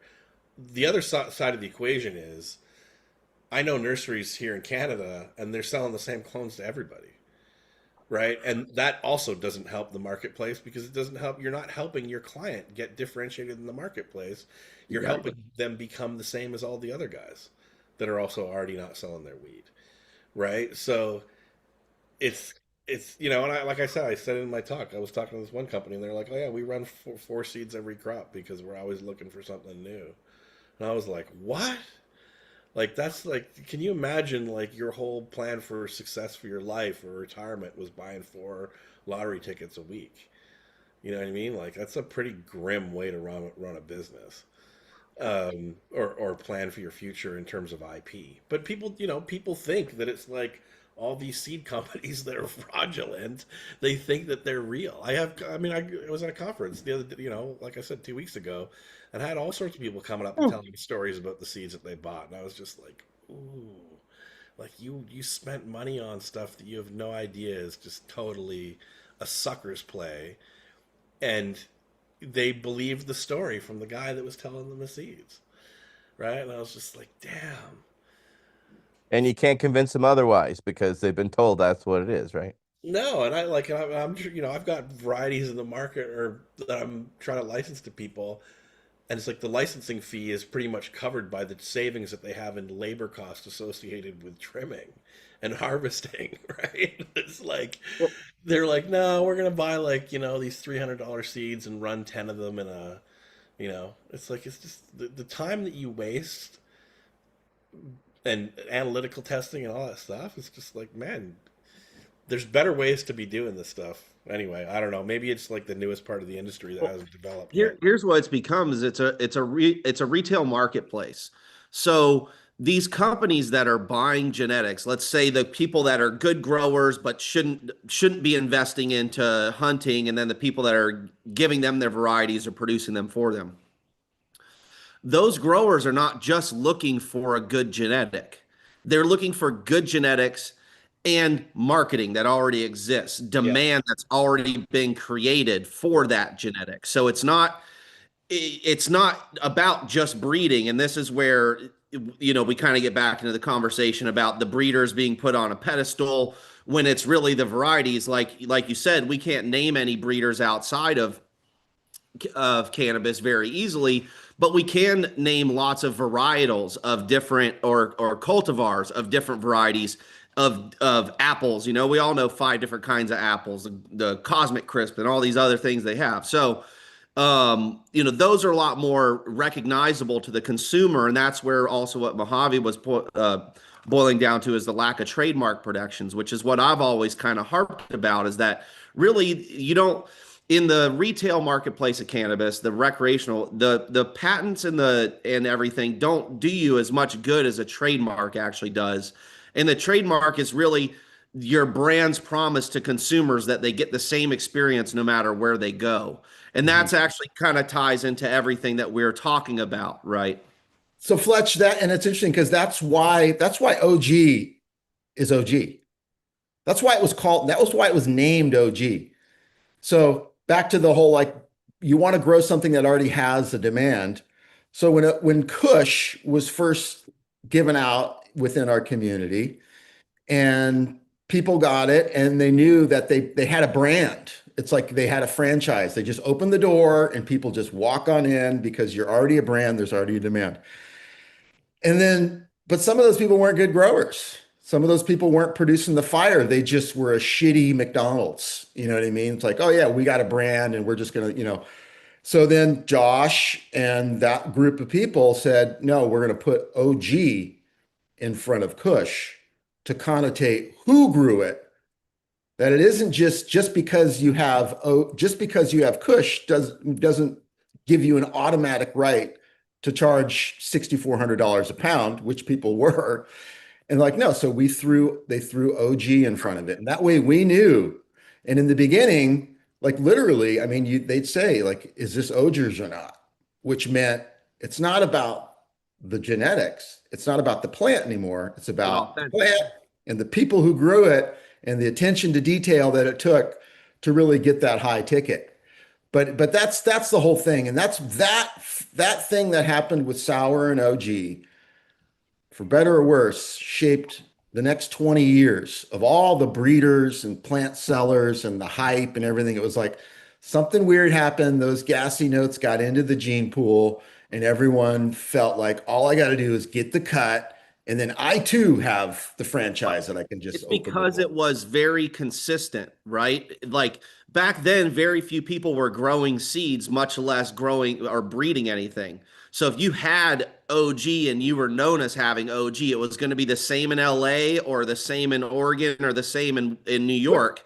But that's the point. If you were working with the right people, right? And that's where the culture, the whole secret culture, that's where it was. Is you would know that you're talking to the right people in New York if they've got the real OG that you know is the real one from LA. It's not some Fugazi one. Well, no, it's not about the plant at all, though. That's the point. OG has nothing to do with genetics. So now when people say all the different OGs out there, what they're talking about is the different Kush plants that were distributed by Josh and his crew and Matt Bubba. But the OG moniker that was put in front of it was an indicator of who grew it and where it came from. What I'm saying. Yeah. So but I'm saying once the plant went out, it never should have gone out with an OG tag. That it just for some reason. I understand, but what I'm saying is the reason that it resonated further, right, is because of that, right? Exactly. Yeah. Is because there was a consistency at that time because we didn't have so many fakes out there. Without so many fakes, people got the experience in other places, and it actually was the same when they went to LA, and they're like, bro, that's the same shit, you know? But yeah, the problem is that there was all these fucking losers in Canada selling stuff that wasn't OG Kush called OG Kush. And that's what we still have the problem with today with all these varieties. And that's what you always see me harping on people about is like, well, that's why it was nice. That's why it was nice to go to dinner with Josh and the Arcana boys, and Caleb was there and my whole crew from Colorado. And we got to smell jars of just the most beautifully expressed flowers, OG being one of them for sure. I have not wanted to interrupt the conversation because it's been going seemingly for about an hour and a half, but I have been trying to do this giveaway from the press club. I don't know what I'm giving you. I don't know what they're giving you, I should say. It could be a bubble spoon. It could be some press bags. It could be some stickers. I have no idea. It could be all those things. I don't want to commit. I just want to commit that if you win this, you will be getting something from the press club. I've said it before. It's really simple. Send me an email if your name gets picked, and immediately let me know through email that it's you. And then I'll text you a sentence to say in the chat. And that just is an easy way for me to connect your name to the email that I receive, because YouTube names aren't always exactly the emails that I receive. You guys will be able to get back to this conversation immediately as well. But I feel like I've been trying to give press club stuff away for months and haven't pulled it off. So today, Sunday, February 1st, we're doing it. As you can see, I have 125 entries. Choose a winner. So I'm going to choose a winner. Boom, bam, boom. Fictitious Freedom. Dude, Fictitious Freedom just won. How cool is that? Nice. Good for him. Fictitious. Yeah, for real. All right, Fictitious. Send me an email at bcbubbleman@icloud.com and we'll sort this out. In the meantime, you guys can get back to this conversation. Sorry for the interruption. Thank you to the Press Club for sponsoring and supporting the listeners with some cool giveaways. I gave all they sent me those bubble spoons, but I ended up giving them all away. They are kind of, for me, the greatest gift to give people. I was giving them to people that don't even like make bubble. And they're just like, yeah, it's my mac and cheese spoon now. It's amazing. It's just a really awesome big ass spoon.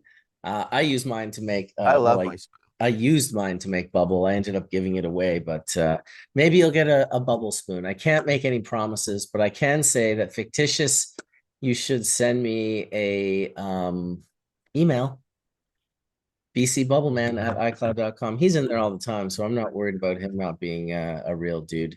Sometimes you don't know. Like the first guy that won ever was Ben Inya. Ben Inya. I'm like, Ben Inya. It's never gonna die. Etienne Never was gonna like, die. you know what that is, right? I'm like, oh shit, I didn't actually. All right, Smoking well, some pretty powerful dabs here. Go ahead, Etienne. all right, I'm gonna continue the conversation. Please. What's also interesting, culturally, is because the OG also simultaneously came out of LA, but it also was, came through rap, through original gangster, and so there was a connotation through the culture that kind of latched on because it was around a similar time, which was the 90s, right? Especially, or mid 90s on. Oh, that's when, OG really was associated with Kush specifically. And I happened to be in LA and around and knew the people and met various, growers who had access to that genetic. But that's historically, something. But it's also interesting to look at, what's culturally current. And we saw that study the other day about in California how Blue Dream sells twice the amount than any other cannabis in California. It got me to thinking, right? Because aspects of the culture, from being traditional, from being a dispensary guy, also being a guy who looks at it later, Colin. Why do you think or why would y'all think that would be the case? Is it because we know that there is limited genetic access in California, right? You can only get certain licensed things through licensed dealers, so there's only limited access to clones and genetics. So is it limited to genetic selection as well as selection choice, right? And is it just due to its terpene profile? It seems to regulate with a large swath, right? We were talking the other day how, Blue Dream's been around 15 years, right? So it's been around. People either like it, hate it, one way or the other. People have a love-hate relationship with it. It's one of those things. However, just looking at statistics, and we know that statistics can be skewed, and I was looking at these concepts of how and why, because I see limited access of genetics through my dispensary, right, through limited genetics of seeds, as well as the few clone producers and what they produce. So that's kind of where my thought gravitates now after looking at OG's history, whereas Blue Dream's a little more amalgamous out there in the world. And why do you think that seems to be the dominant paradigm currently? Or any thoughts on the matter, or anybody give a fuck? Blue Dream is what I noticed when we were doing the classification, and like even when Josh and those guys and the boys from SC did it on the the perps and the dreams or whatever they've called it. Blue Dream has essentially the same terpene profile as Ken's GDP and Granddaddy Perps, or the other Perps plant. Can't remember what the other Perps plant was in California. Maybe it was the Perps. But they're all in that same family, right? As is Skunk One. It's kind of just like, I think it's one of the sweeter, more wild type cannabis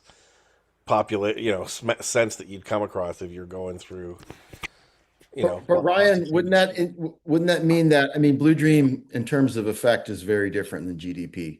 And I remember that when you guys did that work, and to me that really points to that there's other things that contribute to effect and aroma that we Well, weren't. we had two different Blue Dreams, and they were very similar. They both came from up in the same area, but they had the same terpene profile, except the dominant terpenes were flipped.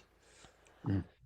And I remember being up on Spyrock, and they were talking about how they had these two different Blue Dreams. One with a really thin leaf that they could use an automatic trimmer for just because of the way that the flowers, the flowers were mostly bract, not a lot of leaf. Well, I think this brings up an important point, which is that consumer experience can be very different than what analytical lab reports say. Because if you ask most consumers, they're not going to like most consumers that love GDP will hate Blue Dream.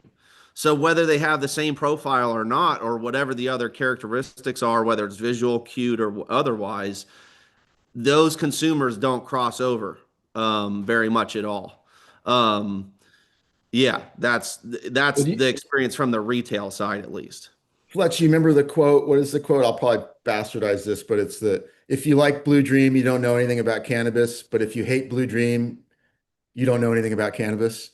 Yeah, exactly. It was something like that. Yeah. It's something weird. And to me, Blue Dream checks boxes for cultivators first. And that's always been the big one. Exactly. Everyone's always like, man, this is a grower's plant, right? Yeah. So farmers like plants that farmers can grow.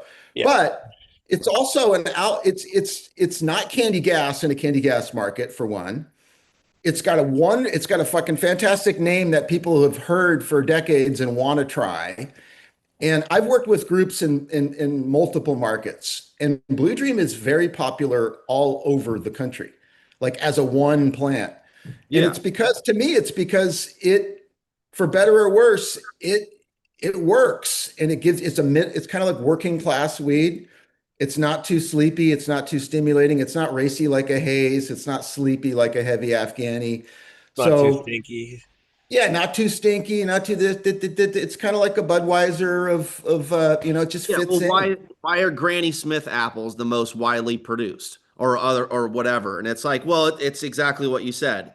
It's the exact intersection where the demands of the consumer meet the demands of the cultivator, right? And the plant that's where Blue Dream is, right at that point, right? Where the economics makes sense for both the grower and the consumer to meet the needs of the consumer at the price they want, and the cultivator can supply it with that plant. And I think that's why the work that Ryan was doing with NAPRO was so important, is because I think before you can create that real intersection, you have to look at the chemistry of the plant, to look at what are the desirable compounds that we're trying to bring to the people. And then you try to bring those to the people as efficiently as possible in growers' varieties.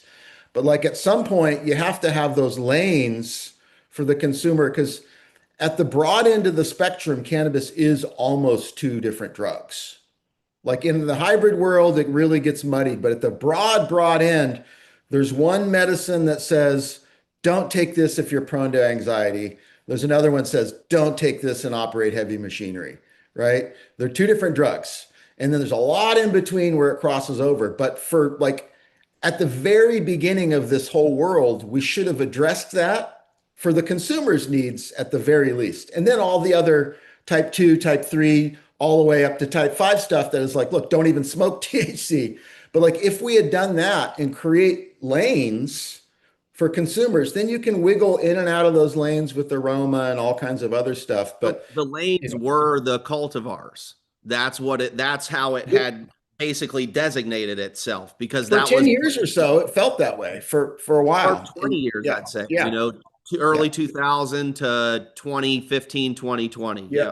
I agree. Yeah, And we then had now it's classic. all back to muddled again, kind of like it was before that era, because of, in my opinion, mostly just fraud in the marketplace. Hype, hype and fraud. Yeah. Yep. Good old hype and fraud. Brought to you by Hash Church 2026. Where we're Well, smashing the it was hype brought and to the you by exposed the fraud. by, cannabis exposed by, community. not brought to you by. Yeah. Thank you. I was just being silly, but yeah, holy shit. It's just crazy.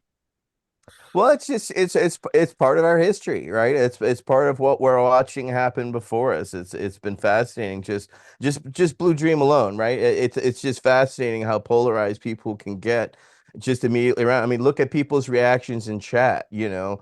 I mean, they're visceral. I mean, people have it's the Well, PBR of, but people let me like tell beer. you the other Blue Dream that we had, the sibling. It must have been a sibling because it was such a close terpene profile, but it was the top two terpenes were flipped, and that made a big difference. Like it really did. It was like the plant wasn't near as a big producer, but it was a hell of a lot easier to process and trim, and the flowers had like almost no leaf on them, and they were pinene dominant with less myrcene as opposed to myrcene dominant with less pinene.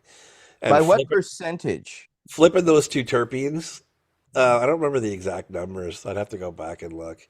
The just flipping the ratio of those two terps made a big difference in the effect of the plant. Pinene is one that really there's not enough pinene varieties in my opinion. It's one terpene that's like it really intersects with THC well in a energizing way, right? In a kind of focused way.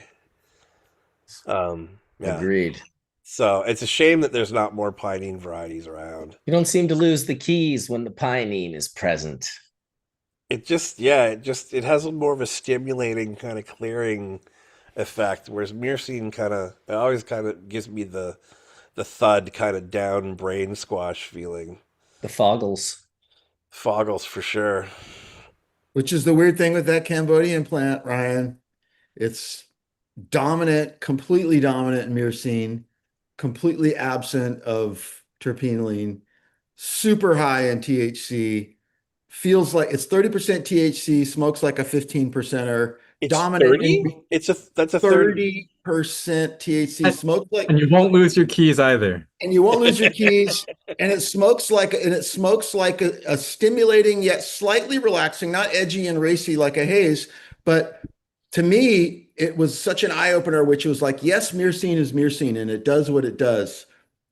But there's so much other to that Afghan profile, whether it's thiols or indoles or whatever the fuck it is. There's this plant is a myrcene dominant high THC plant that has no Afghan aroma attributes to it.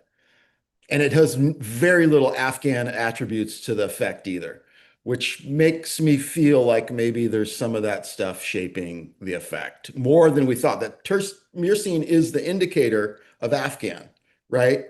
But then there's all the other stuff that we weren't testing for, don't understand, or just all the above. So it's so complicated. That's my point. It's just so fucking complicated to deliver this to a consumer And that you it's have to subjective. got to dumb it down to the point where the industry has already figured it out. So the consumer can just like what you're doing. Look at the color on the label. You're a blue person, buy the blue weed. Like some way to simplify to get them closer to what they're trying to get out of cannabis, which can be many things. Like I like to smoke different types of weed at different types of the day, you know. So it's weird because I really do feel like it is an industry thing that has to figure out. And before industry, and we didn't get any support from ag, we're not an ag product. I So think specific cultivars is still the best method to stratify it, like you're saying.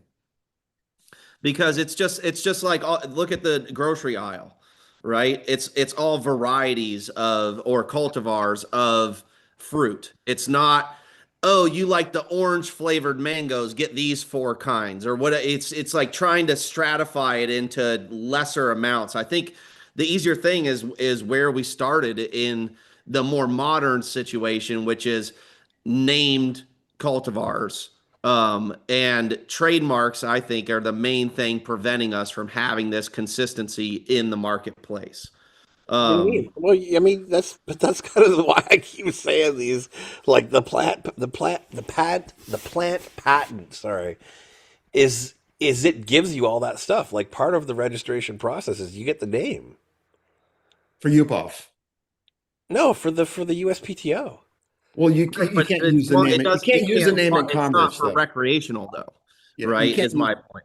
No, you can't use it for interstate commerce. It's still there's no trademark cannabis Correct. that can move from state to state at all. Well, That's there's no cannabis that can move from state to state. That's why you can't have a trademark. that's That's what the we're whole getting point. at is that Right, that's but the if main you thing but the holding plant cultivars back from having this market dominance for whatever it is because you don't have trademark registration because we don't have interstate commerce and federal you registration don't for it. need the trademark though because the naming rights go along with the registration process of the plant. Yeah, but you can't. There's no name I It'll can be put on the great if you plant. file it in Canada, but No, no, and it look, apply, look at but the USPTO. Like Lemon Crush is patented. It's called the patent's called a patent called It's or a plant called Lemon Crush. But I know, but Ryan, that's in the patent application, but it's not defendable in court. If someone else sells another lemon crush, you can't hit them for trademark violations. Anyone can call any plant they want lemon crush and get away with it. So that's the issue. They can call anybody can call it sour diesel, and there's no recourse. Yeah, and good luck trying to enforce such a patent. that's Good luck. that's my point. Damn, Dr. Mark coming in just on 10 after being so quiet like With the all echo. day. Just It's came not in all on that. fucking 10, bro. That was amazing. I got headphones on. I was awake.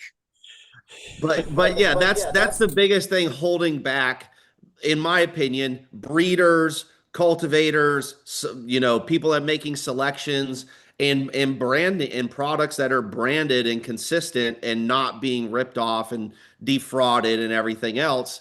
And that's the only way I'm aware of to give a consistent experience to the consumer because the consumer today at least has grown up on this. The clone should be the same no matter where I go. So like even sisters from the same, even well-bred line will likely be too different for a lot of consumers. Not the average consumer, but for the 10 or 20% that gives a shit, or 5%, whatever percentage you want to call it. But that 5 or 10% is where actually people that are passionate about the plant are going to have an actual business. And in the rest of the market, it's going to be a race to the bottom for being whatever the best Blue Dream is. It could even be Blue Dream from seed from some, highly bred, consistent seed variety, yields way better. And that's what the best selling variety in the world is. But no one's going to own Blue Dream at that point. And at the end of the day, what most large corporations are going to want is to have proprietary IP that has a discernible consumer for and a predictable consumer base.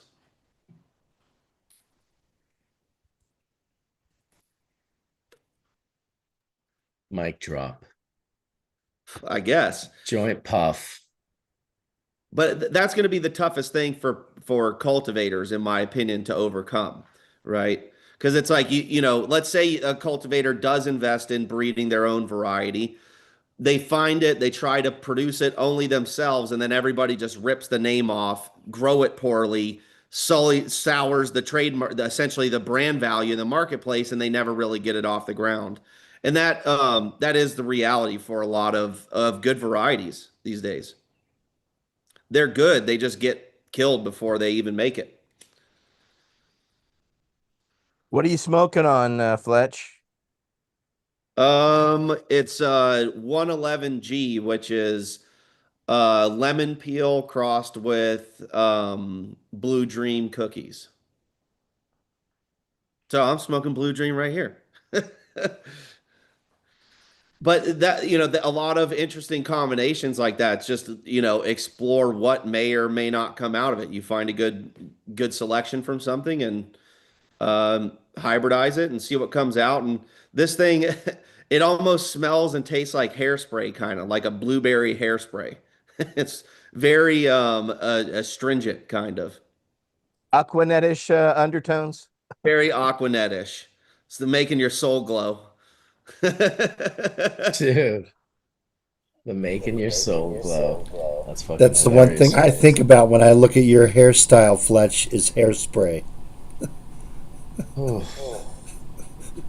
Let it shine. I might need to get some like wax and polish this thing. There's a terp for that. get it buffed out. Bunch of bald white males on this show. But yeah, I think that's the reality for cultivars is that we have to move in a direction where we give breeders and cultivators an incentive to actually invest in that space. That's the toughest part right now, and I think that's why we see so little innovation as things get ripped off too quick for anybody to monetize it in a manner that makes doing the kind of work that Ryan really advocates for, which I totally believe is you should use every tool available to you. The difference is a lot of what we need in cannabis seems to be qualitative based and not as much quantitative. But using quantitative to support your qualitative assessments is really the key to doing the best work. And Somebody said we're that to we're me. simply not getting enough of that because it's difficult to monetize it at a level that justifies the time and expense that type of innovation would require. Somebody said the same thing to me today. I've had that argument many times over the last 10 years that it's like, oh, we do it more based on art, not science, art and flavor and intuition. It's like, man, I have all that stuff too. I just have the science on top of it to Exactly. help to help it overlay. Like it's just another way of overlaying info on the same number. I'm Tools in the increasing quiver.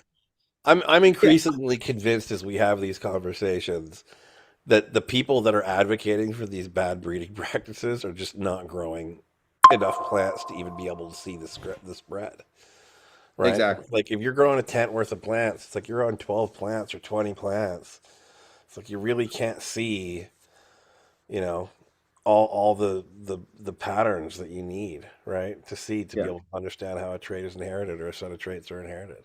Qualitative is sufficient to find a plant you can work with, but without quantitative it's extremely difficult if not impossible to kind of recreate that magic without having the exact plants that you started with. Yeah, well, even when you Whereas with understand the it, it's just like quantitative you actually can dig into what you have and work it. I mean, even if you just look at the data on the flavor that I put forth last week with the terps being one layer, that you're already into like a 1 to a 4 situation there. Then you've got your thiols and your esters and your aldehyde layers. It's like right there, you're into, 1 in 200 or 1 in 128 plants or, like the numbers already go up pretty quickly for assorting all those combinations of traits when you're just chasing scent, right? So it's, yeah. If you're growing a 10 pack, you're really playing the lottery whether you're actually even seeing the special combinations or not. Absolutely. So, It's literally like going to the ticket counter and going, should I buy 100 tickets of one type of lottery ticket or should I buy 10 of 10 different ones? And it's essentially the same odds to a certain degree, given if all the tickets have the same odds of winning in the first place, yeah. right? So Hey, it's really just you're fucking around until you've found something or have figured something out.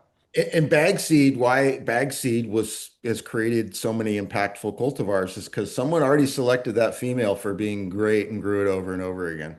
It was Yeah. already a winner. It was a winner. It wasn't a hunt. It was a lucky gem that popped out of a winner, and you just put it in the ground, and luckily you got something that was even better. but it wasn't about, all the OG, the sour, the Kim, all of it, probably Blue Dream, probably almost everything that's on the market came from these small populations, but it was really that winner first.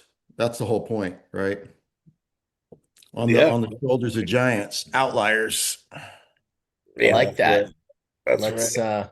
let's maybe potentially end it on that note. That was a solid 4 hours. Really good conversation. I do have a haze panel planned here in the near future. I got a couple of people.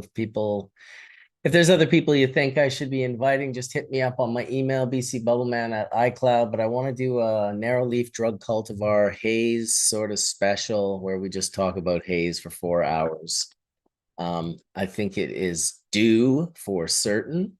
So that's coming up here in the near future. And as always, I wanted to thank the press club for being so generous with giveaways and such. Stoked for Fictitious Freedom to have won today. And thank you to Puffco as well. I mean, shit, you guys are keeping us laced up and puff these things every which way I go, everywhere I am. Enjoyed them on Whistler Mountain, Blackcomb Mountain, actually, the other day. Quite lovely.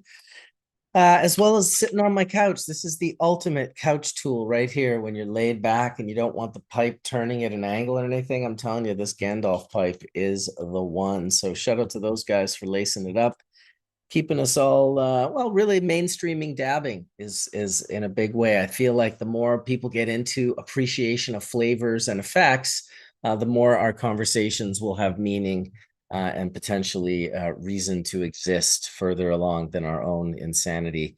But thank you to the viewers who watched. We had almost 300 people watching for the full show. Really appreciate that. Nice to see you, Mojave. Thanks for popping in. I know that you don't always have the time, as well as you, Fletch. You don't get to make it every time, so it's appreciative. Thanks to Caleb for showing up early and starting us off with that very interesting graph on Indian Charas, and Dr. Mark coming in and tripping out on the CBC, and Ryan for his in-depth breeding conversations again today, and of course Etienne and Colin and geez, everyone. Thank you so much. Ash Church, another episode next week, season 12, episode 6. We'll be here. Peace out, everybody. Bye, everybody.